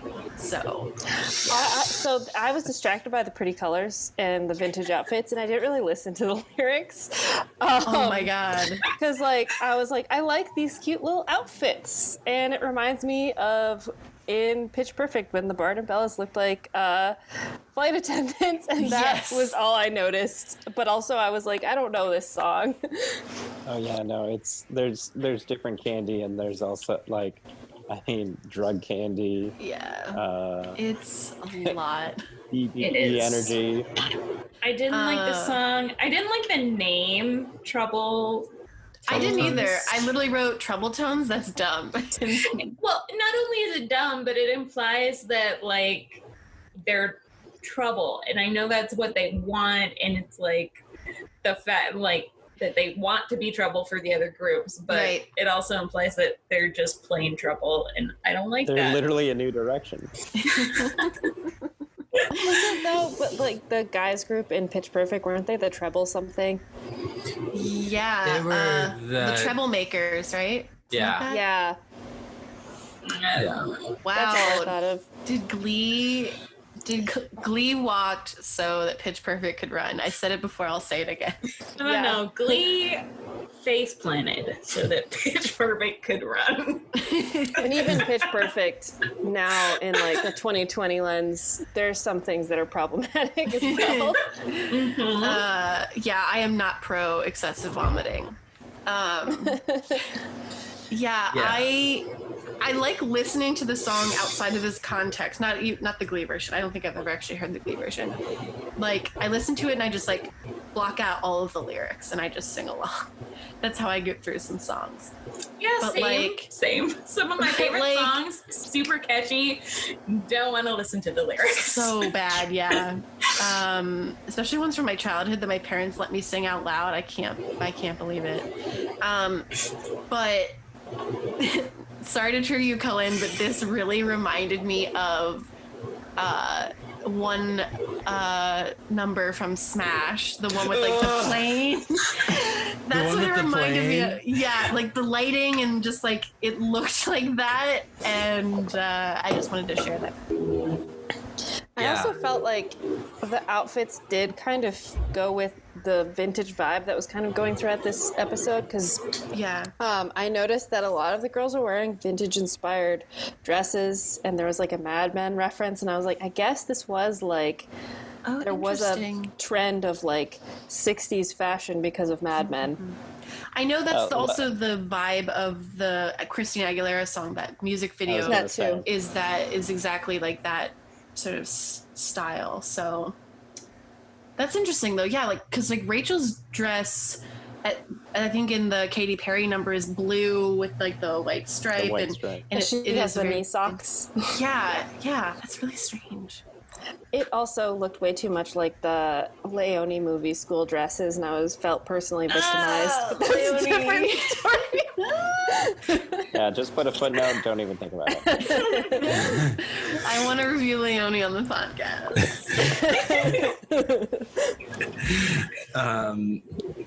So they sing Candyman, and Finn and Will are watching, and they're like, "Oh, this means trouble." But afterwards, Finn. Why were they there? Yeah,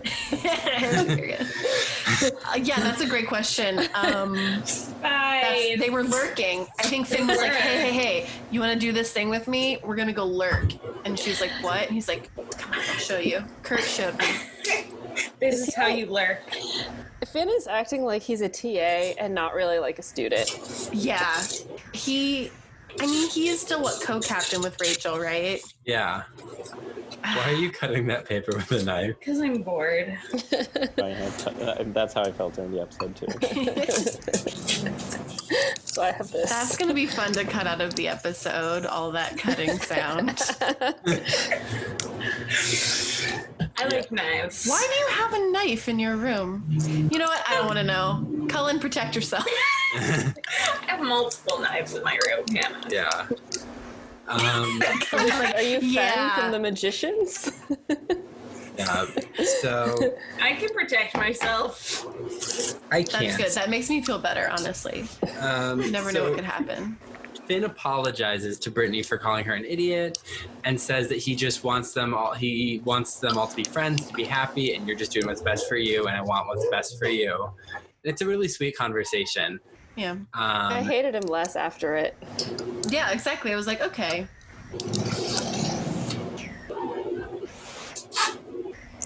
There's like definite catharsis there. Colin, are you okay?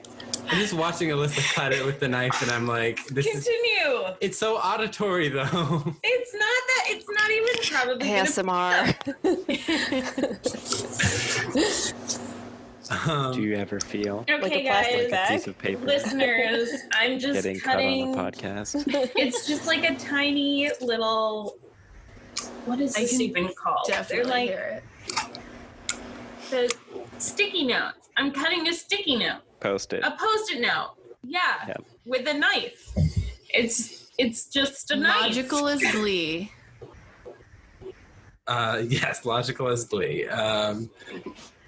Yeah, so Finn then apologizes, and then the Leprechaun Rory is like, hey, so your third wish came true, that people aren't upset that you quit the New Directions. And she's like, leprechauns aren't real. Finn was smiling, but it was a sad smile. And leprechauns aren't real. I know that now. So, like, my wishes didn't come true. And she walks away, and Santana is like, hey, so now that your secret is out, can you do this whole school a favor and disappear? That was horrible. Yeah, it was really mean. Yeah, I wrote down like he didn't even hurt you. Like, Yeah. No, like he helped you. Like what the hell, Santana? I think she has a lot of anger about other things, and she's clearly taking it out on other people. That's my, like, armchair psychologist diagnosis of her, but I'm pretty sure the writers and Ryan Murphy aren't really taking that into consideration. I mean, honestly, like, you can have an armchair diagnosis for someone, sure, that's fine, but just because they have issues doesn't mean that it's okay for them to be no. asshole. Yeah, no. I didn't think it was. I'm just like... she's just being a mean person. Yeah, because it's one step away from being like, why don't you go kill yourself, basically? Yeah. And it just seemed like out of nowhere. That was one thing I was like, okay, I was kind of like understanding everything else she did. It seemed pretty in character, and that was just like extreme. It would have made more sense if she was like like, okay, now like this happened, but still like don't try to come for Brittany. That would have made more sense if she was like trying to guard her relationship with Brittany, but instead she's like, why don't you disappear? And I'm like, wow, that's really rude. I don't even like understand all the vitriol that's like pointed at this Rory character. Like, we don't even get a good introduction to him really, and there's just immediately aggression. Everyone hates him. I know. They needed a scapegoat. Why? Yeah. Why do they hate him? I don't The get Glee it. world needed a scapegoat, and they chose Rory. in the Glee project, everyone's like, oh my god, Damien, he's so great. Like, everyone's gonna love him. He gets to the show and his character, everyone's like, we hate you. It was like sad. I didn't like watching him be in this position. No. It's Yeah. horrible. So then Finn notices some of the hockey players bullying Rory, and he puts a stop to it. He's like, are you going to run to Schuster? And he's like, no, I'm going to run to Coach Beast. And they leave. Hannah, what do you want to say? Does Coach Beast coach the hockey team too? Is she just like the sports coach? Wait, are those the hockey players? Yeah, the that's green why I hockey had mullets. jerseys. A very limited. I mean, I just thought they were football players. No, because they have hockey can- jerseys on. Yeah, but a hockey jersey and a football jersey look the same to me. Okay, that's Because valid. you're wearing that, like, who wears that in school? They Right. only do on game days, and Yeah. they But also. the cheerleaders have to wear their uniforms every single day. Yeah, it's so So why that does we the can hockey identify team? them. Why do the hockey team have to do it? But the football players wear their Letterman jackets, except guess. for Finn Okay. and Puck. I guess they Puck's not also. on the team anymore, or is he? Is Puck on the team still? Buck doesn't wear a Yeah. shirt. Yes. True. Puck sometimes doesn't wear a shirt and makes me very uncomfortable. Also, them bullying him was them saying, "Say U2 is overrated," and I was just ha ha ha, Bono, I guess. He stuck to his guns, though. He was like, I'll never do it. Never. Again, He's like, and his albums will end up in your phone forever. Yeah. I was just like, again, didn't Google anything. We're just like, yeah, that's the one thing we know. Yeah. Like the soulful stylings of the Cranberries. Yeah, they never covered the Cranberry Zombie, and it is forever an injustice. Even when they had I a did like zombie the episode. new Miley Cyrus cover of it. He's got the voice for it. Yeah. Oh, I didn't hear The heavy it. gravel. Oh. Yeah. Real good. Go check it out. Yeah, check out Miley Cyrus singing Zombie, guys. Just giving a plug to an indie artist. Yeah, we love plugging So indie things. nobody knows her. I mean, Yeah. it doesn't have Miley like a who? TJIF going off on Glee yet. So. Yeah, they never cover Party in the USA on I Glee. literally, so I was listening to a pop playlist while I was packing, and I literally heard that song, and immediately I thought, something Glee didn't do. Probably because Pitch Perfect did it. Honestly, Yeah. I feel like that's one of the songs that could be appropriate for teenagers to sing. Right? It's relatively wholesome compared to some of Miley's later stuff, which might be on the Glee, who knows? Yeah, a Miley episode. So he saves Rory, and he's like, hey, I should have looked out for you. I should have been a better friend. Let's take you to Glee Club. And Give you he the safe space. safe space, yeah. And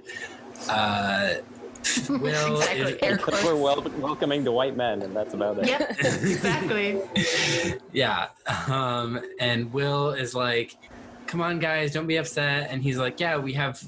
What happens when Finn comes in? He's like, what happens when the Pope dies? You get a new Pope. The weirdest intro ever. But he's Yeah, like, of all the analogies, I was like, okay. coming from the character who prayed to a grilled cheese sandwich, we don't know what you think. Yeah, exactly. And he's like, I have a new talent for us. I found this kid named Rory, and they're like, can he sing? And he's like, I sing Sundays at Mass. Because he's Irish. 'Cause he's Irish. And so he sings, I wrote it down, because I had no idea what this song was. take care of yourself. By whomst? I don't know. I've never heard this song either. Like, this is the scene I was talking about, and he's like, I'd like to dedicate this to my family who I miss a lot. And this is where I was expecting Danny Boy. It was, but no. Like, he's a good, I think I wrote down that, like, he can sing well, but also this song was very wah-wah, like. Yeah, and then there was, like, falsetto that I wasn't about. I was like, I was, like, very surprised that they had him go that high. I didn't even know his range was that high. yeah. Also, however, Finn does have a good point, because you can't just have a club and not consistently have like new members that are in the lower grades to like have a renewable resource. It's kind of like what you do in high school clubs. It's not like your club goes extinct once the seniors graduate, which that does happen. It happens all the time. That's why you need to, like, you know, recruit younger people.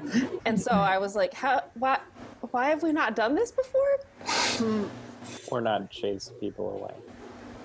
Yeah, that too. I think they're very an environment that's so toxic. Yeah, they do. Like, they really, it's like, it's us versus the rest of the school kind of thing. So they don't even really like open it up to other people. And they make it say like, oh yeah, we're a family, but they're very exclusionary. It kind of, I think, speaks to like a different experience of high school of like, I am othered and therefore I'm going to like gatekeep other people, because there are some people who like feel like have been oppressed for whatever reason, and then they gatekeep the community. This happens in the queer community and like any community all the time, and it's a very weird to be seeing that like now, because I feel like most of us are like, we don't want that. Yeah. So that's the end of the Finn and Rory, Brittany Santana storyline. Do we have any other comments on that? Yeah, no, thank goodness. Shake it off. I mean, if anything, it was just like, I was glad for the lack of Will Schuster in this episode. Yes. Yeah. Worst classroom management ever. Like, how does he pass any of his evaluations? Because he just is like, come on, guys. And then stands there. Yeah. That's the best description of Will Schuster.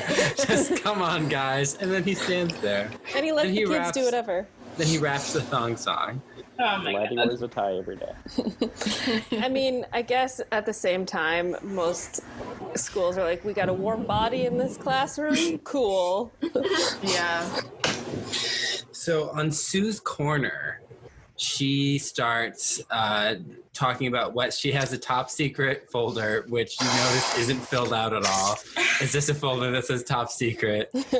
And she's like, I in here have the budget for McKinley High School's West Side Story production, a musical that glorifies gang violence and still manages to be exceedingly gay. And she pulls out the budget, and it's like $2,004. And how could we support funding this? You know, call your school and let them know that you're angry and you stand with candidate Sue. They're wasting our money. She also said, like, that's like a year's salary for a math teacher, and I was like, I heard that too, and I was like, wait, did she say 20,000? yeah, I was like, what?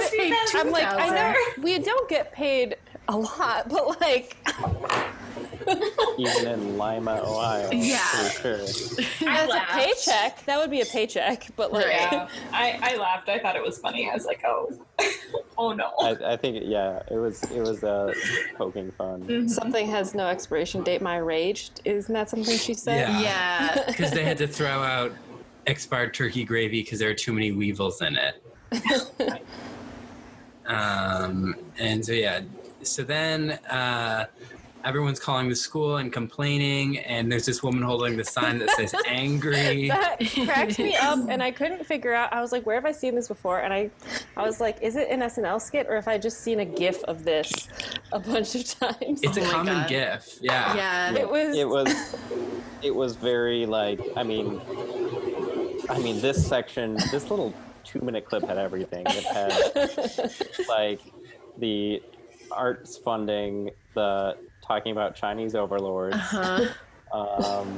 Like, I mean, this could have been made in 2020. Yeah. It had, Yeah.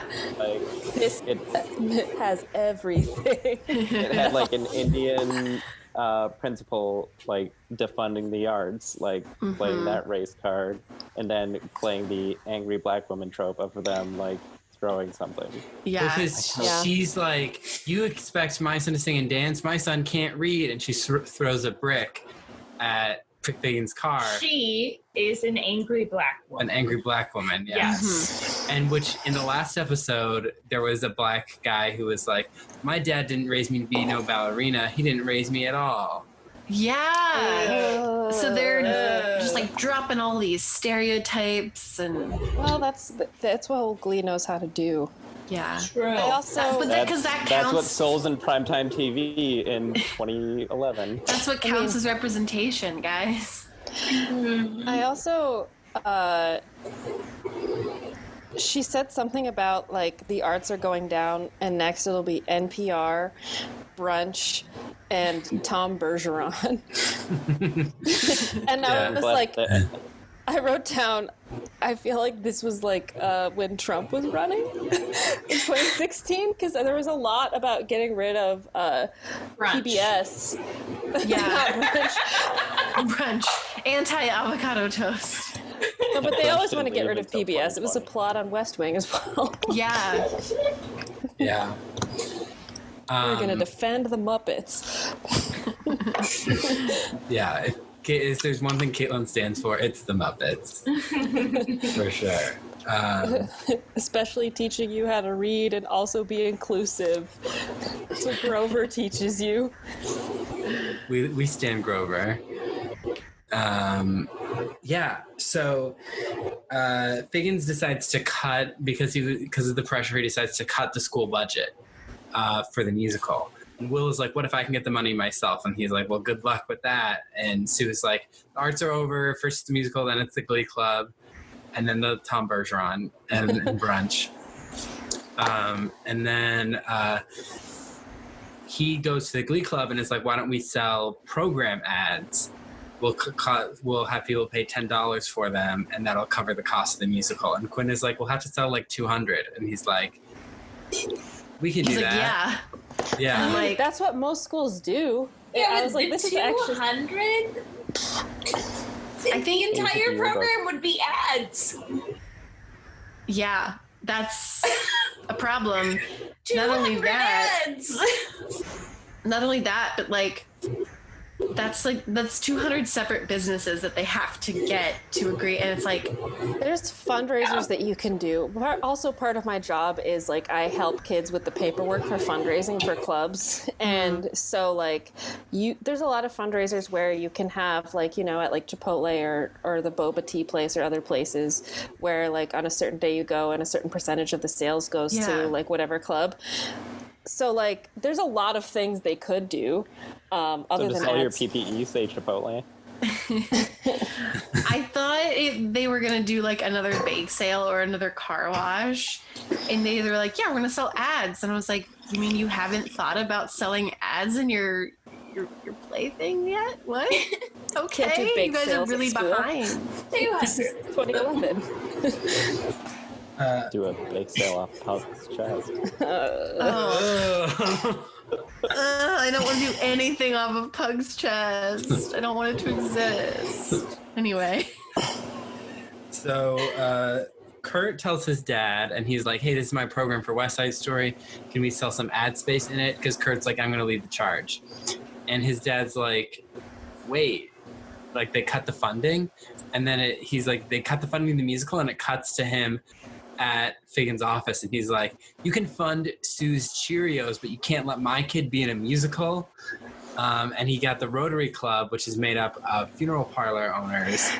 A pet funeral parlor owner, and then a crematorium that does brick oven pizzas. I was like, this is like some Bob's Burgers vibes, and I'm here for it. I thought that too. Yeah, and Tombstone Pizza. So spooky. This was the Halloween part of the episode. Exactly. There was a Rocky Horror reference. There was references to death and funeral homes. Yeah, spooky. Kurt's dad. I just always love his presence. He's the greatest.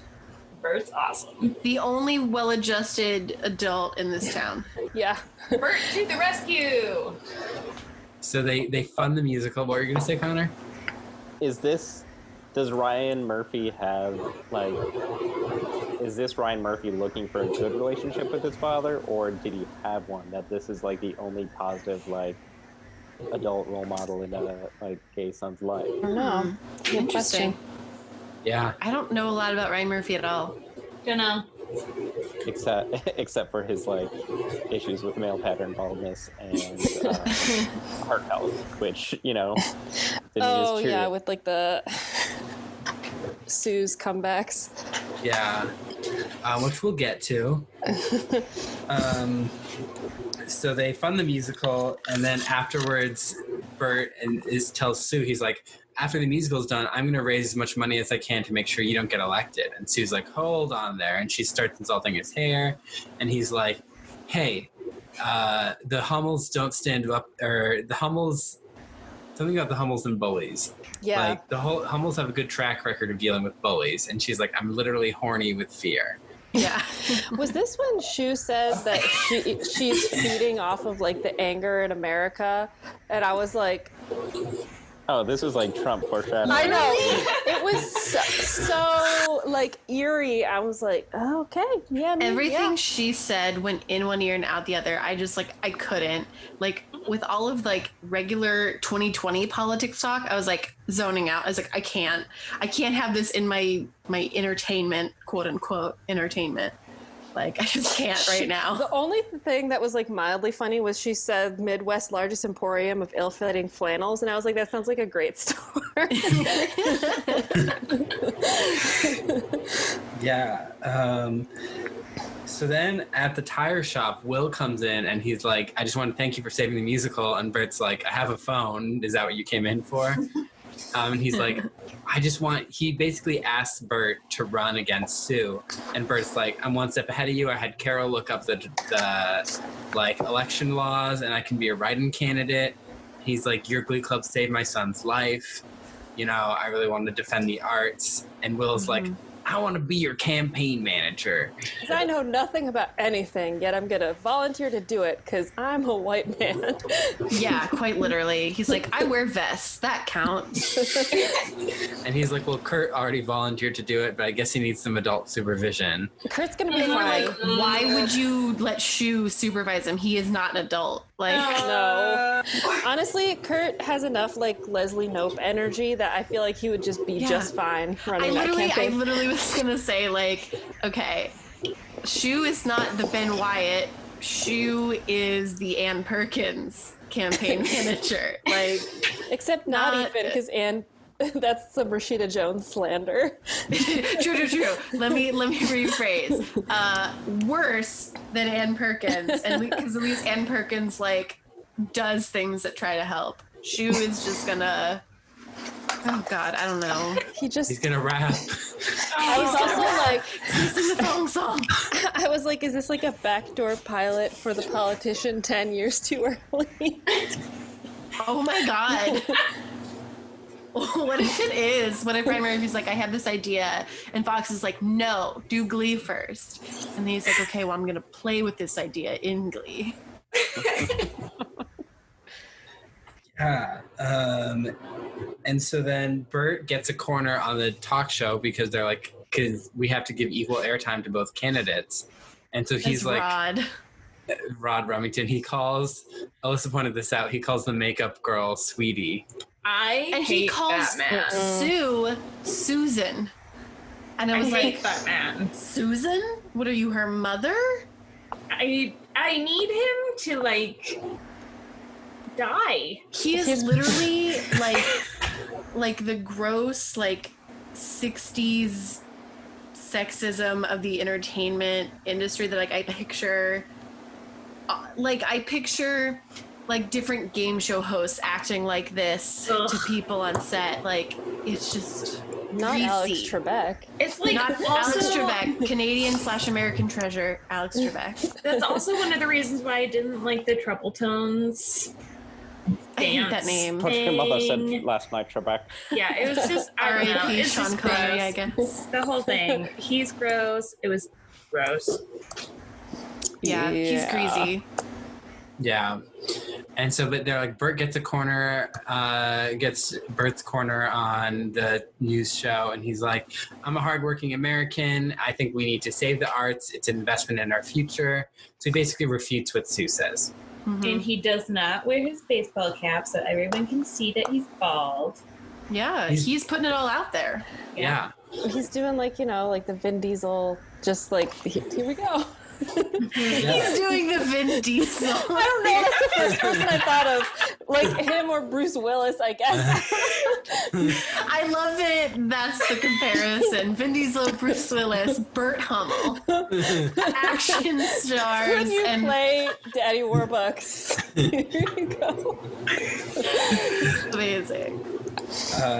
And so then their family's at Breadsticks, the Hudson Hummel family's at Breadsticks. The only restaurant in town. Yeah. Talking about the election, and they're like, well, so this is where we find out this is Congress. This isn't state Congress. This is Congress in yeah, D.C. I thought This it is was some state AOC, Congress. like, yeah. stakes. Mind blown. I thought this was some like local office. Yeah, because I think we Not talked going to about Columbus. on an episode that I edited, we thought like, oh, it's state senate. Like, okay, cool. But no, like I think she's running as a representative for the district. God forbid. Can you imagine like Sue Sylvester as an actual representative? Well, we should take a look at the various Congress people that are out there. Oh my God. Let's take a look and see how many Sue Sylvesters we can find. So they're talking about it, and they're like, well, Kurt's going to be in college, and Finn, you can run the tire shop, but only if that's something you want. You called him Chris. They Did call you say him Did you call him Chris? No, Kurt. I don't know. Kurt? I thought you called him Chris. I was like, No. Chris Colfer? Chris Colfer, yeah. I thought that's what you called him. I was like, Chris. We're on a first-name basis. Kurt. Yeah, and they're like... I love how he's like, Kurt's going to be in college, and Finn, you're going to be doing something. college. Yeah, they just assume that he's not going to You're college. going to and be I an was like, adult too, is what he said. He said kind of an adult. I think I wrote that down, and I was like, I can kind Yeah, of it was understand why very Finn's been a weird. little bit like on edge this episode if this is how it is at home. Yeah. well, they're like, you can run the tire shop, or you could be on a football scholarship, or Finn doesn't really have any plans laid out, so Yeah. that's something So they've maybe been they don't want talking to like about. pressure him into anything. That was my first thought. I was like, oh, they don't really want to pressure him into anything because I think like Kurt clearly has an idea, but we know that kind of Finn is like, I don't know what I'm gonna do. And I feel like they could, like help him with that instead of just being like, whatever. You'll be an adult. Because I teach seniors, and there are some of them that don't know what they want to do, and they kind of need like some help. It's also a lot of pressure to like make a 17-year-old like decide their future. Yeah. Yeah. Yep. That's why Facts. then like they go and they sign legal documents. They're like, you're gonna be $40,000 in debt. Or they have, the military recruiters at the cafeteria. Yeah, hunting them down. I was went into the military. Me too. Yeah. Thank God I didn't. I wouldn't have made it. It was after the whole reason I wanted to was to prove that I could do it. That sounds like Oh, you. interesting. Yeah. Yeah. But it was after I was in college, not after I was in high school. Mm. And it was right after I got diagnosed with multiple sclerosis. And I was like, oh shit, I am diagnosed with something. Let me check and make sure that doesn't affect. It totally did. It did. Yeah. And I was like, You're like, the oh, I guess recruiter- I actually can't Yes, do it, but the for a recruiter different was so reason. disappointed. He was like, oh yeah, you can't have that. And I was like, oh, You can't no. have that here. Oops. Sorry, I legit got like diagnosed last week and I forgot. Well, I mean, in the rosy side of things, I think Cullen just aged out of the draft. Did I? If in 2020 things go super sour, you age out of the draft. but since I'm in technology, I think my draft is extended to 35. Really? That's a thing? Interesting. I know Yeah, nothing no, about the it's like- draft because I'm a woman. Yep. Selective services. Yeah. So, whatever. But yeah, I think it's like 18 to 25 is like the general pool. But then like if you're at fields in engineering and technology, it can go upwards of 35. Interesting. Wow, I did not know that. I didn't know that. I had no idea. So vote! Yeah. Oh boy. So please have voted when you have Yeah, heard please this. have voted. Mm-hmm. Got that text notification that my ballots were counted, so like Not a big deal. Yeah. So Sue comes up to the Hudson Hummel table with this giant, gross stack of food. Is it a burger? Yeah. I couldn't tell. It's Okay. like it's like the it's like a KFC double three-decker down. burger or something. I don't know. Yeah, all I could think of was like the poor like prop person who had to make that. Like, It looked disgusting. yeah. And she's like, well, I wanted to thank you for reminding me why I went into this race. I did it for special needs. I'd like to promote special needs education. Like McKinley doesn't have any teachers in special needs, and it has special Ow. needs students. That doesn't That's make a single sense 100% to me. illegal. Because Yeah. I wrote down like they both have a point about education. Like both are important, and special ed teachers are like most needed. That's one of the areas that has like the biggest shortage. So I was like, how do they have a school and And not no have SPED program. Yeah, in 2011. Yeah. Yeah.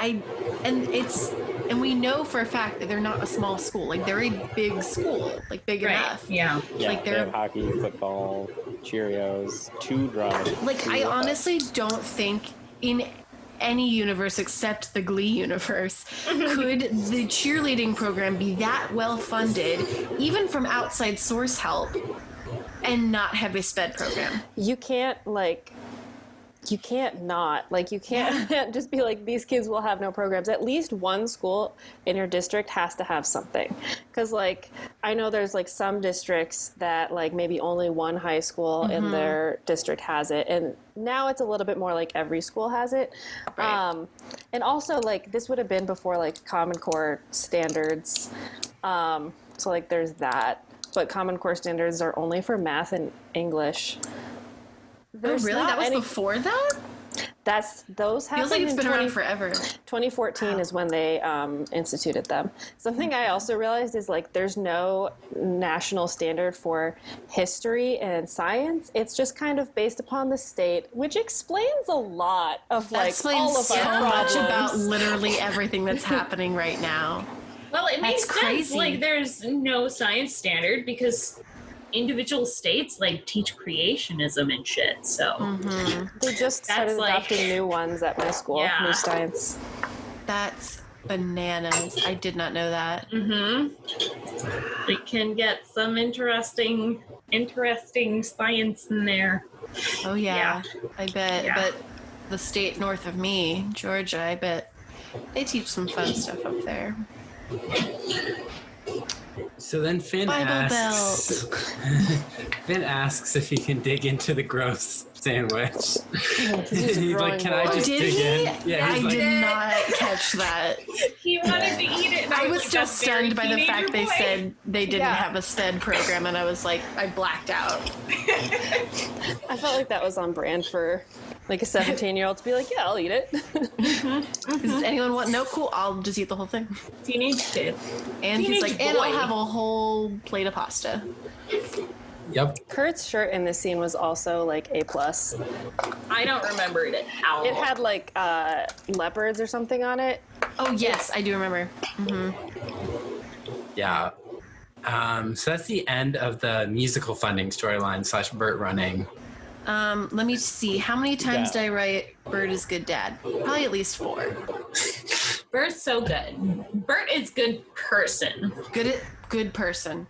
Good peoples. He's like a dog that became a person. Yeah. All our favorite characters on Glee are dogs that became people. Sam Evans is like this golden retriever boyfriend, and then Bert Hummel is a really lovey bully. Yeah, he is kind of like a bulldog, or like a boxer or something. Like, can like look aggressive, but then he's just like all sweet and yes, great. exactly. So we got a golden retriever and a bully dog. Love it.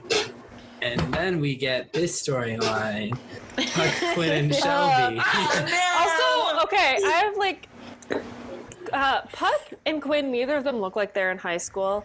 Like the way that Quinn is styled, like she looks like all of the girls that made me anxious in college. But like B, she also looks like she's old enough to be playing Vince Vaughn's wife, like his second wife in a comedy film in like the 20s. Actually with Vince Vaughn is very very specifically. Yeah. Owen Wilson, no, but Vince Vaughn, yes. Right? Yeah, no, that's a very accurate description. Yeah, no, he looks 45 and she looks 25. Like she looks like she just graduated. Like she looks like a teacher. Like she looks like a new teacher. Yeah, like the way that she's styled, like because that's why I was like, she looks like people I knew in college, because like she doesn't look like a high school kid. Is that officially Puck and Quinn's kid? Yes, that's their kid from season 1. Should not be that small.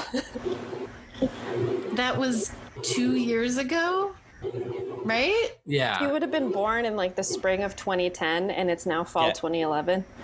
And to be unable to sleep at that point.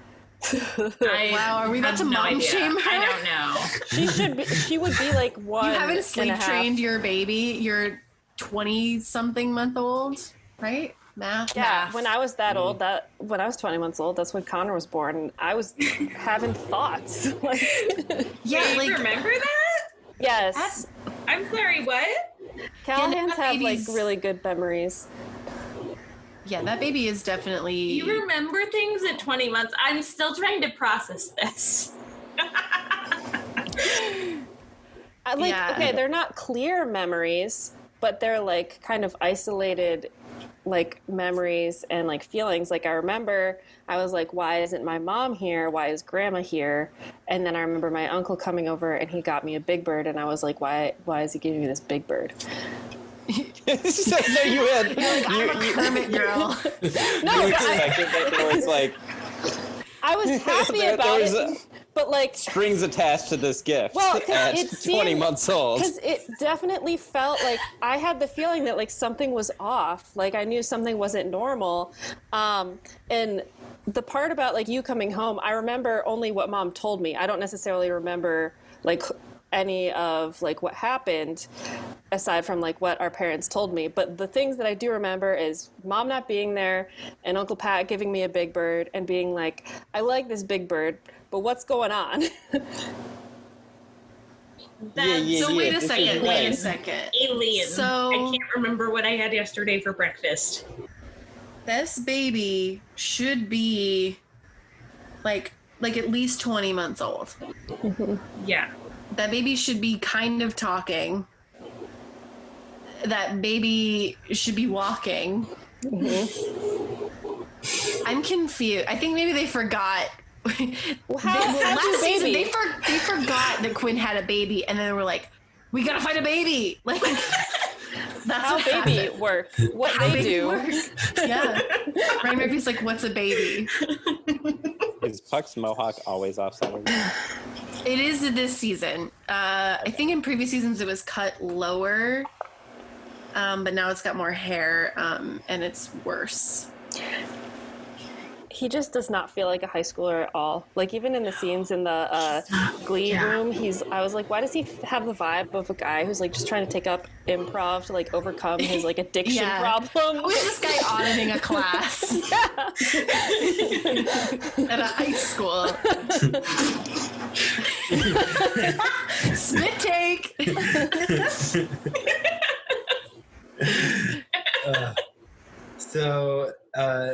Puck and Quinn sneak into the teacher's lounge and they give Shelby concealer. And they're like, oh my God. They're like, you're tired, you're exhausted, you just moved, you started a new job. It's no wonder you stopped working out. And Puck is like, but you're still the most tappable teacher at McKinley. And she doesn't say Foreshadowing. yeah. Because when she doesn't say, please never say that to me again. Like a normal person would. And so they're like, let us babysit Beth. We're good babysitters. We babysat Terry's sister Kendra's kids. We had them purring. Which I completely forgot about until they mentioned it. I actually thought that they weren't going to mention it because the writers themselves forgot that it happened, but it was a good callback. I appreciated it. I was like, oh, look, this writer actually watched previous episodes. In my head, I was like, I think I remember this, but then I wasn't sure if I was remembering something from like Glee or something that happened on Daria. And so my brain was like, I don't know. Yeah, they sang Papa Don't Preach. Well, she sang it and Puck played, and it was uncomfortable. We're like, why is she singing this song to these like 4-year-olds? Yeah. Yeah. And so they had to babysit. While Shelby goes for a run. So that can't really be that long of a, depending on how long Shelby's running. minutes. Yeah, like 30, 40-minute babysitting. Also, why is she wearing like a 50s housewife dress to like go babysit? Like she's definitely doing like this whole Betty Draper thing to be like, I'm a good mom. Quinn. Yeah, Quinn. Yeah. Well, so I don't know if you guys know this, so she actually started off like really punk and like was smoking at the beginning of the season. And then when Shelby came back to town, instantly she was like, I'm gonna, get back to my normal looking self and I'm gonna go fucking bananas and I'm gonna get my baby back. Because I saw like on the That's What You Missed on Glee, there was a picture of her with pink hair, and I just wrote in my notes, Quinn with pink hair, ? I like it.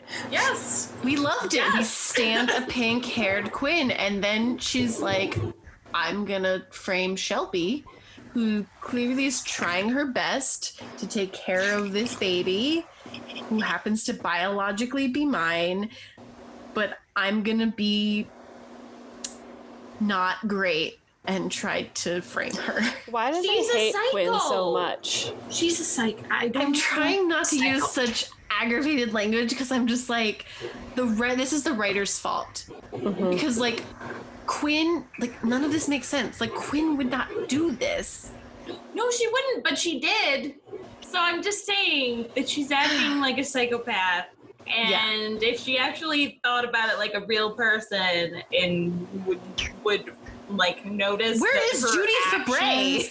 I don't know. Like, Where is her mother being Is like he curing her own needs? The other thing I couldn't figure out is like, is she with Puck or are they just like?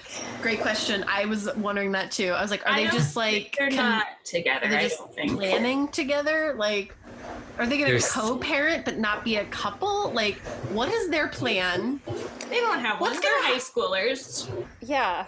But like all the conversations they were having felt more like, sitcom, like adults. Of our lives.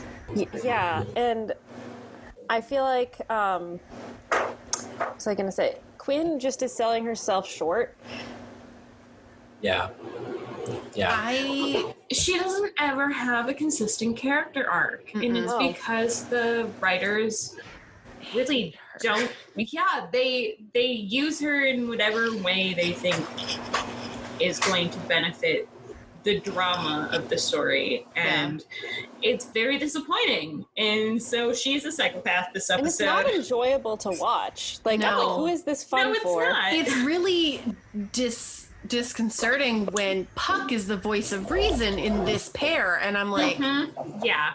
He was also, I had to explain to my boyfriend because he was like, what's going on here? And I was like, he's like, is that their baby? I was like, yes. So here's how. I was like, Puck raped her. And he was like, what? And I was like, oh yeah. So here's what happened. He got her drunk and pressured her into having sex, and she got pregnant. So that's how that happened. And like now they're gonna like co-parent. They're gonna steal a baby. Yep. I actually didn't think so. I think I'm getting ahead of the actual thing, what happens in babysitting, but Quinn is like planting like Satanism books, like I think like rat poison or something around Like the hot house. sauce and Yeah, hot sauce. and she comes up with real a mild she stuff. comes up with a story from like the news or like some sort of story that proves that this item will make Shelby look like a bad mom because someone What does else. she put in the cosmetics? Because there's a syringe Yes, and something that goes with it, but I don't know what it was. I don't remember. she talked about baby botulism. I mean, they make this mom on TV made her baby's butt, her forehead as smooth as his butt. So like she's got all these things that she's planting. My first thought was when she pulled out a bag, I thought she was gonna like steal the baby like physically from the apartment rather than like do something that's a little more logical. But because I literally was like, she's going crazy. I was like, she's gonna put that baby in a bag and take her home right now. Oh no. And then she started planting stuff, and then I was playing catch up, so I didn't catch all the details. But yeah. So that was my thought going into the scene. I was like, oh my god, she's gonna put this baby in a backpack. So yeah, she plans all this stuff to make Shelby look like an unfit mother. And then the next bit we get of the storyline is Puck starts talking about his pool cleaning business. He's shirtless. It's horrifying. He talks about Is women, like older women. What was the? he calls them Cougars. leathery. Yes, leathery cougars make his nipple piercings twitch. His nipple ring twitch. Yes. Yep. Yes. And I was just like, what the fuck? But then he had his shirt off. He didn't have any piercings. No, okay, that I was gonna say, but I didn't see any piercings. Yeah, no, it wasn't. He a thing. definitely used to have a nipple ring. I do remember that. I thought I remembered it from like first season, but why did they get rid of it? Especially if they're gonna use it in a line. Right. Well, and yeah, it just highlighted Ryan Murphy. Like, again, we can have like the cougar trope, like dealing with an hopefully not underage adult, allegedly. Yes, hopefully. Yeah, because he's like, it means they've done the nasty in all sorts of exotic places like Florida and New Mexico. And then my boyfriend goes, is Florida considered exotic for Ohioans? And I was like, no. I mean, I felt like that was like pointing out like just how young he is because he's like dumb, but again, like not cool. Yeah. Yeah. And so then when he shows the woman a picture of his baby, she gets less interested and is like, Okay. Which, you want someone who's a good dad? Yeah. But So- she only wants him for sex. Yes, but then, so she's like, I have a clogged pipe. And he was like, oh, yeah. And he's like, look at my baby. Like, he knew that he was going to be invited in for sex. And then the woman goes, just send Tony in. Who is this, like, 13-year-old kid? Even younger. And then I was like, is she going to try to have sex with a kid? What's going on? Or does she actually have a problem with the pipe? Yeah. I thought maybe, I don't know, I was hoping the I latter. hope she but actually had a pipe problem. did anyone notice that there was like a whole raw chicken in that pool? Why is something about a dead raccoon in there? But there was a raw chicken in the pool? Yeah, like a whole rotisserie chicken. Why? Ew. Wasn't there someone swimming in that? The kid. Tony. Yeah. Tony, he's cleaning Oh, it. that's disgusting. He wasn't just swimming for fun. yeah. And so then Quinn is all like, how many pools are there in Lima? Like, your pool business isn't good 23. enough. You need a better job. Because we need our baby. Because she starts talking about Beth, and she's like, Beth is perfect. She's my perfect thing. Everyone else has their plans after graduation, college or New York. Beth is going to be my plan. She's the one thing I can't screw up. So, like, that's Like a lot of abusive mother. pressure to put on a child that you're gonna screw up if that's your mentality. Can't This is the weirdest conversation I've ever heard anyone talk about a child in. Like I don't even understand what Quinn is trying to express here. Like, this conversation alone shows how ill fit she is to be a mother. And Puck is really like, he's just kind of like, I don't know. And she's like, just do it. And he's like, okay. It does make me wonder what's going on with, like, where's Quinn's mom, and why does she have this idea that, like, that's the only thing that she can do? Because that, like, I've known people who are like, I just want to be a mom, and they have, like, no other plans. And not that there's anything wrong with that. Right. But, like, they have no autonomy as a person aside from, I need to raise children. Well, and you like, kind of need to be a complete person in order to do that successfully. I feel like the difference between the type of person whose goal it is to become a mother is that you become, like, if becoming a mother is your goal, then you understand that there are things that you have to do to get there, and you have to be a whole person. Whereas Quinn is like, being a mother is literally the only thing that I can do. And she feels like kind of shoehorned into this position, and it's really sad. And like, so she thinks that being a mother is literally the only thing that she can do. So, like, what happened between when she gave up Beth because she's like, I cannot care for this kid? She's like, and also like, I have other goals. Like, that was her thought in season 1. That's why she gave the baby up for adoption. What happened in that time that, like, it was just that Shelby came back and was like, I want you to be in her life. And all of a sudden she's like, you're a terrible mom. I need my baby back. Like, it makes no sense. Like, there's no logic. I might say this is the worst plot line on Glee. Ever? Yeah, I'm going to say ever. I'm going to say it literally makes no sense. It's terrible to the character. We're supposed to still kind of root for Quinn. Well, what about Terry? Initial crazy baby stuff.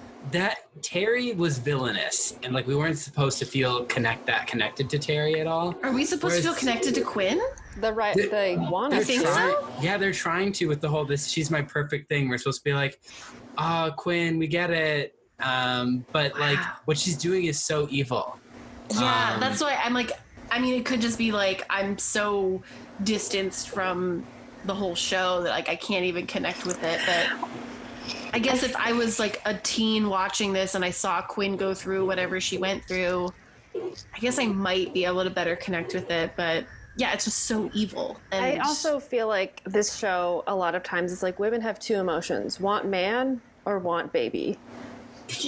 Yeah. That's Will. Yeah. Will Schuster, or not Will Schuster. Ryan Murphy's understanding. Will Schuster and Ryan Murphy do often overlap. yeah. Yeah. So then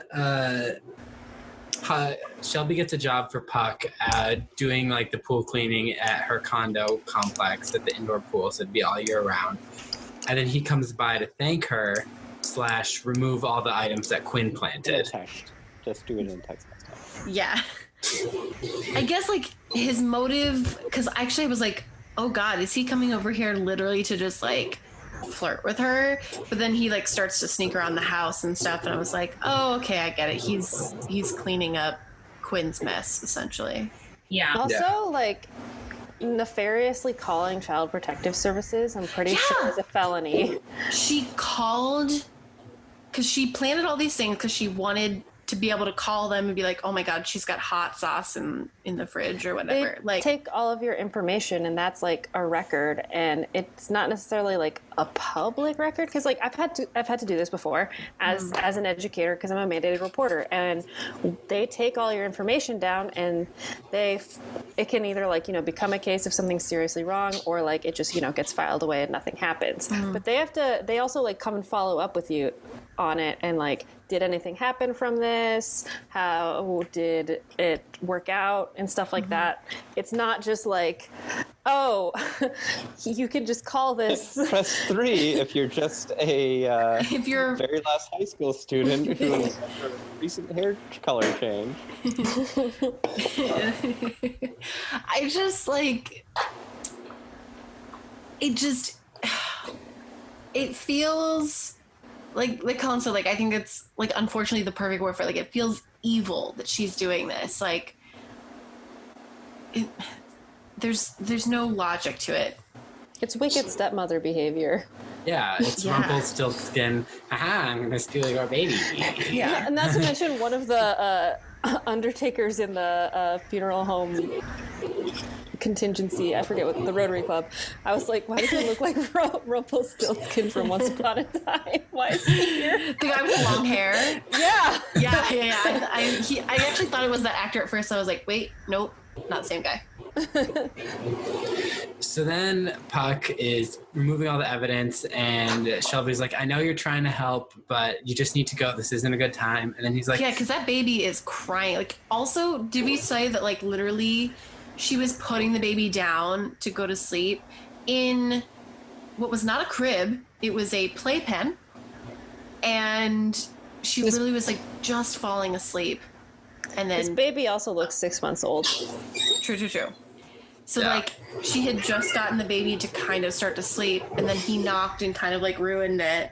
So she's, like, so frustrated right now with, like, her current situation. Not, like, not frustrated, but, like, overwhelmed because she's trying to get the baby down. She just probably wants to rest or whatever. And, like Puck clearly should be able to see that. Like, no one thinks. No one uses their brain. What? What's a brain? What is brain? So he then sings, I've been waiting for a girl like you to the baby to calm her down, and the baby falls asleep. This song is awful. What this song was too. Oh, really?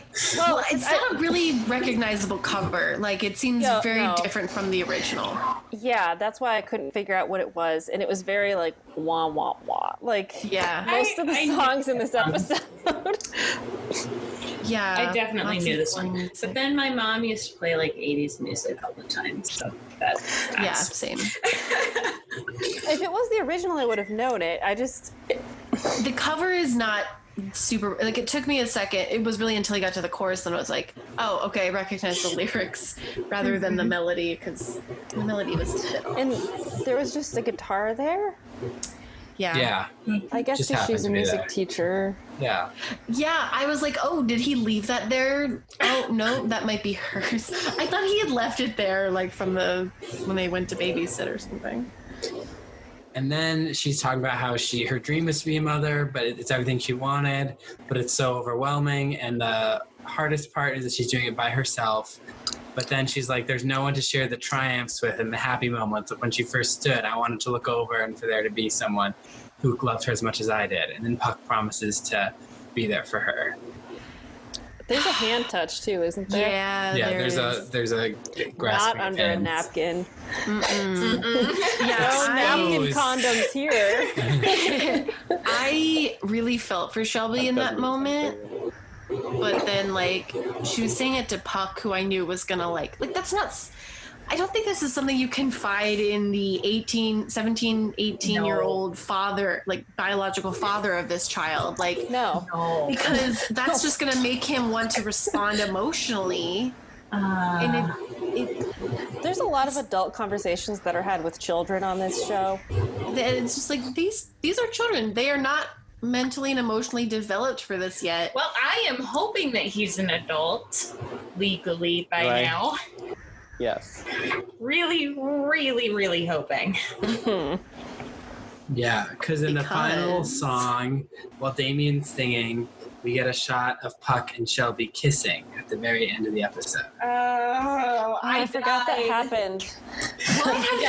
So here's the thing. So when she was first like, oh, like I'll be there for you. I was doing more moving stuff. I was forwarding my mailing address. And so I had to pause it because I like looked at my boyfriend. I was like, did you see them kiss? He was like, what? No. And I was like, I had to rewind and watch that scene again because I was like, I'm pretty sure they kiss. So sorry. And yeah, so I watched him say all those things again and her emotionally traumatized Puck and that kind of stuff. So then like it finally happened and I was like, oh, that's right. It still hurts this time too. Disgusting. Yeah, I guess I missed that because I paid attention because there's like a little montage, right? Yeah. Yeah. They had like Kurt and Tina were waving at the treble tones, and I guess Artie was there too. Yeah, I remember that scene. Whatever. Because like then Santana was like, "No, we can't be friends," like Sean, and I was Yeah, like, because "Why?" Mercedes tries to go talk with them, and Santana's like, it stops her from going to speak. I was with like, these are not the people that you have beef with. Yeah, I Right. didn't understand that either. I was just sort of like, It's because this. Santana's a bully at the end of the day. Are we Yeah. foreshadowing the Sharks and the Jets? Or no, that's too much for this show. I don't know. That's gay gang warfare, apparently. Did this sort of dramatic shit happen to anybody else in high school? Because I Yeah. didn't partake. Yeah, there was drama. I mean, I guess. I honestly, I still think it's silly. I thought it was silly since I was like 12. So. Like, I It's think definitely silly. to, like, there's a level of thinking about the news and thinking about our problematic views of like sex and everything. How many times just growing like straw poll, like you hear about the woman teacher having like relations with the dude, like, but you like, and that gets published and like, oh, like that happened, but like rarely the other way, where you would think like there's a lot more creepy dudes than creepy women teachers out there. Well, and usually when it's the female teacher sleeping with the male student, it's always like, well, ho, ho, ho, I wish I had. It's glorified, right? Yeah. It's the machoistic view of sexuality that we like promote of like, there's a reason this is a category in porn. Like, Yeah. it's messed up. But it's like, thank you, Ryan. It's Murphy, also for- like messed up how many queer films also do that trope. Where of like older authority figure and like younger person, and it happens. It's mostly in older stuff, but I'm like, why are we doing that? Yeah. Yeah, they did that in Riverdale in the beginning with Archie and one of the teachers. oh yeah. I remember that was like the only episode I watched, Oh, and remember being like, Cullen, what is this show? And you're like, it's great, I promise. I also saw that a few people in the writers' room for this season went on to write for Riverdale. Checks out. Those Yeah. the shows have similar energies. Yeah, Makes like most sense. people, I was like, they went to write for Supergirl or Riverdale, which like, yeah, that makes sense. Yeah. Yeah. So that's the end of all our storylines today. So that means it is Tina time.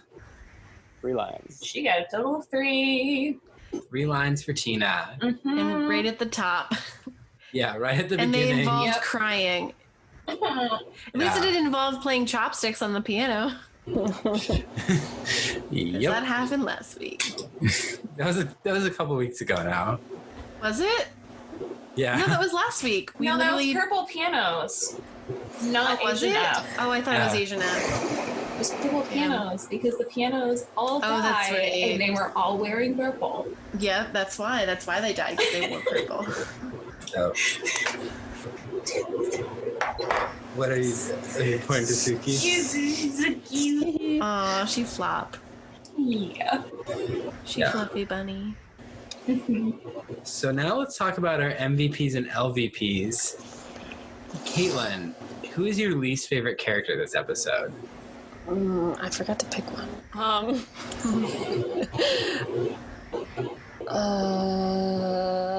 Can you come back to me?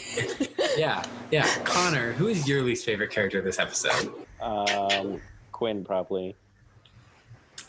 Yeah, I'm Yeah. gonna second that. I think it's really bad when Puck is the voice of reason in any situation. Just gonna say that. Yeah, I guess not to like be a bandwagoner, but I guess I'll go with Quinn as well. I just had to like remember who was awful this episode. Yeah. And yeah, I would say definitely Quinn. Her behavior is just like it doesn't I'm make also sense. going with Quinn. Yeah, she's acting like a crazy person. She really is, and she has no business trying to be this person's mother in her like mental state right now. Definitely not. Yeah. I'm going with Santana. Oh, hot take. Yeah, Santana was a bully. She bullied Finn about his weight. She bullied Rory and told him to die, basically. But that's actually- the main difference is that yes, she's bad, but at least it makes sense for her as a character and like what's going on with her plot line. Whereas with Quinn, it doesn't make sense at all. Yeah, but that's why it works in kind of why I give Quinn a pass, because to me it's this bananas thing that doesn't make any sense. Whereas like Santana, she's a character we usually kind of like and root for, but in order to do so, they're asking us to accept all this really terrible behavior. Are they asking us to accept it?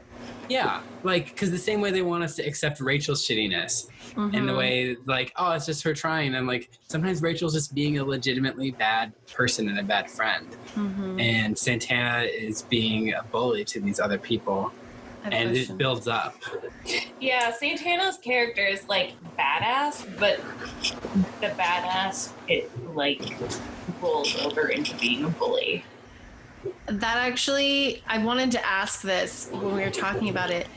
So Brittany literally, Finn calls Brittany an idiot, and she's like, that's bullying and I will not stand for it. Mm-hmm. What's the difference between Brittany being called an idiot by Finn, who's not necessarily doing it to be mean, but Santana is literally being mean to literally everyone. And specifically in this instance, she is really mean to Finn about his weight. How does Brittany make the that's the good point. Make any sense because she's not bullying Brittany. Well, and I also feel like Glee is not self-aware. Glee would like to be Community, which in a weird way mirrors some of this stuff because they ran at the same time. Which is self-aware and then also makes fun of itself for being self-aware. And I feel like Glee can't even get to the point of being self-aware enough to have these things be pointed out to Brittany. But it's a good point.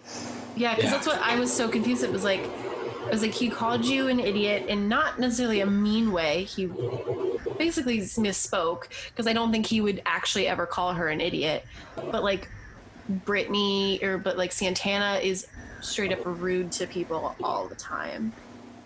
So I think it's honestly it's just even though Brittany is emotionally intelligent, I don't think that extends to other people a lot of the time.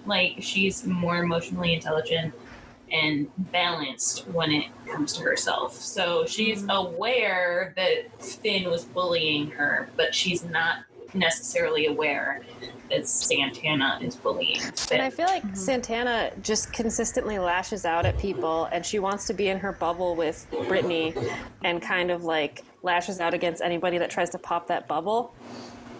Yeah. Yeah, that's fair. I think that's a lot of the writing too. I think it's playing into the trope of you can have a gay man be a sassy bitch, but as soon as you do and it's funny, but if you have Santana do it as a lesbian, then it's mean and nasty. I think there's some of that coding that was really prevalent in 2012, 2014. I mean, even to the modern day. Yeah.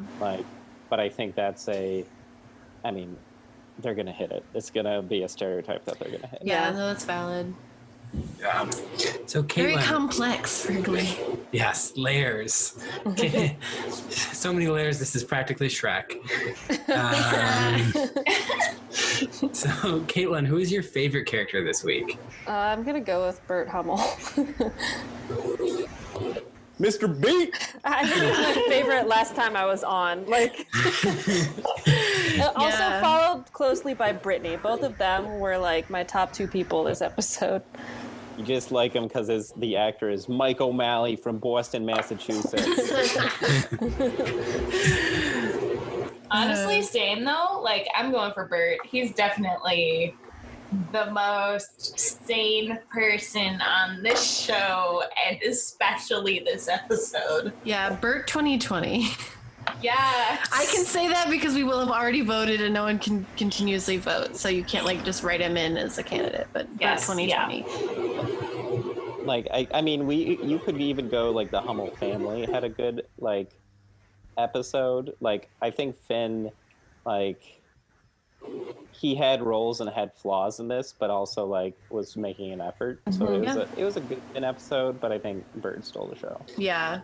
Yeah, that leads into, I was going to go with Finn because he had an arc, and it's been a while since Finn has really done anything on the show. Like this season, he hasn't done much. He didn't have an arc. He was just being lurking, and then he apologized. Yeah, He that's learned a that's lesson. He learned a lesson. That's a Glee arc. Yeah, I was gonna say like I was like, oh, he played a season 1 Rachel. Yeah. Yeah. He learned a lesson. He was meddling and he was mean, and then he was like, hey, no, I shouldn't have done that. We're friends first before Glee Club. And then he reached out to Rory and was a better friend to Rory. Yeah. So it took me a while to decide, but that's what I'm going with. That's valid. I think now like thinking back on like season 3 episode 1 where we start with Finn during that like montage of, oh, what are you gonna do after high school kind of thing, and he's like, I don't know, and I'm like, oh, is that the writers being like, what are we gonna do with Finn this season? I don't know. So let's get into the songs. Oh boy. We have What were they? we have I don't think Being I Green. know one title. We have Being Green, Last Friday Night, Waiting for a Girl Like You, Candyman, and Take Care of Yourself. I hate all of them. They were bad. They were all bad. That's not I mean, a good. That's no. Production-wise, Candyman was okay. Yeah. Friday night got stuck in my head. So what was your It was least? stuck in my head all weekend, too. Yeah, what was your least favorite song, Caitlin? Stealing Kermit's intellectual property, Being Green. Connor, what was your least favorite? What was the Puck ending one? I've been waiting for a girl like you. Yeah. Yeah, I second that one. I don't even think I really like the original that much. But this was just uncalled for. Alyssa, What was the very last one? Take Care of Yourself. Take Care of Yourself. Yeah, I didn't really like that one. The one you wanted to be Danny Boy? Yes, exactly. I was expecting Danny Boy, and that's what I got, and it didn't sit well with me. Honestly, though, like, I wasn't really into Rory's, like, range. I don't know. It was weird. It was just a weird song for them to pick for him. Yeah, I'm going with, for my least favorite, the Puck song, because I never fast forward, but if I wish I could fast forward, it's usually through a Puck song. Usually, I'm bored. I noticed I couldn't fast bored. forward because things were important things were happening during most of the songs. Like there would be important shots, or like there was montages, or like there was actually something I had to look at, and I was so mad because I just wanted to hit that fast forward button and get through it. To the whole episode. So, Caitlin, what was your favorite song? I guess I'm gonna go with Friday Night, just because it was catchy. It was like the lead. Oh, you doing okay? I'm watching like a cat TikTok behind you. It's great. Yeah, you got like a Lion King moment for like kind of hanging on the chair. Ooh, okay. She's gonna be fine. Another proud cat. Yes, Waverly's very good at climbing things. What was I saying? Yeah, I feel like Last Friday Night like was the least offensive because like it was catchy, even though the lyrics were like weird for kids to be singing. At least it seemed like everyone was having fun.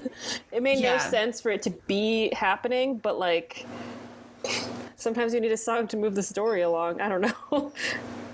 Which actually, this story didn't move anything. It was literally like, here's the Blaine show, and it was like, okay, back to Glee. Because afterwards, Santana is like, is this just going to be the Blaine and Rachel show? Yeah. So I guess it did sort of relate to the story.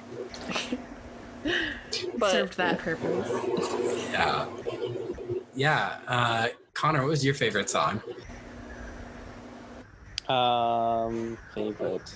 I guess I'll go TJF for the song aspect. Because I like the song normally, not because of how it's performed.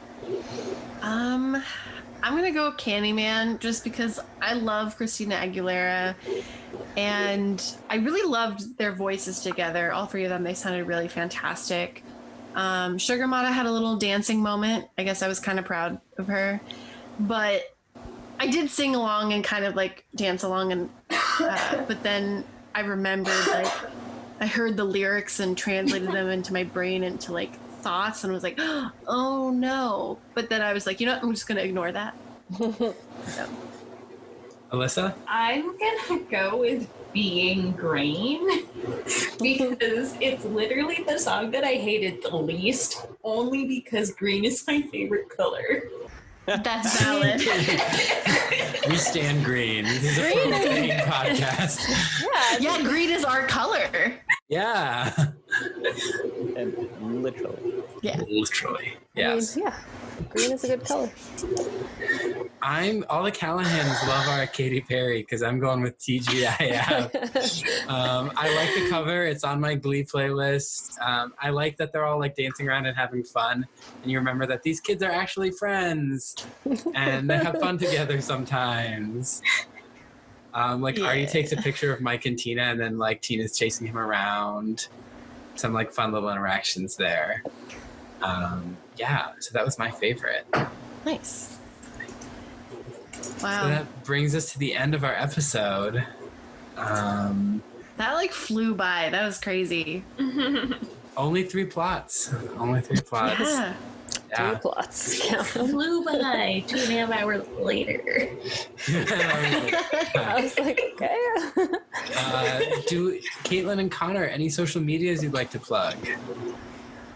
Well, as always, you can follow me on Twitter at Strong Gay Arms, and on Instagram as The Artsy Writer. I'm Puckstop Conor on both Twitter and Instagram, and crazy to follow. Vote. Yeah, please vote. And will yourself in the past. Yeah. Well, also, if you can it's time not travel. just a matter if you could turn back time, but the other thing is continuously vote, but also continue to follow up with your politicians and make sure that they're carrying out the policies that you want to see them carry out, because voting is not the end of it. Yep. And then vote the next time you're able to vote. Yeah. March Hopefully you're not in a lot of listening to places. this bunker in like on in the middle of a civil war. The last of your iPhone juice is spent listening to the Gleeboot pod. And if it is, We love you for it. So we are at Gleeboot Pod on Instagram, Twitter, and TikTok. And then we were also on Tumblr, gleebootpod.tumblr.com. You can follow my other podcast, Wanderers Cove, at Wanderers Cove Podcast on Instagram, and find us wherever you get your podcasts. And you can follow me on Instagram at a.m.swearingen. That's SWEARINGEN.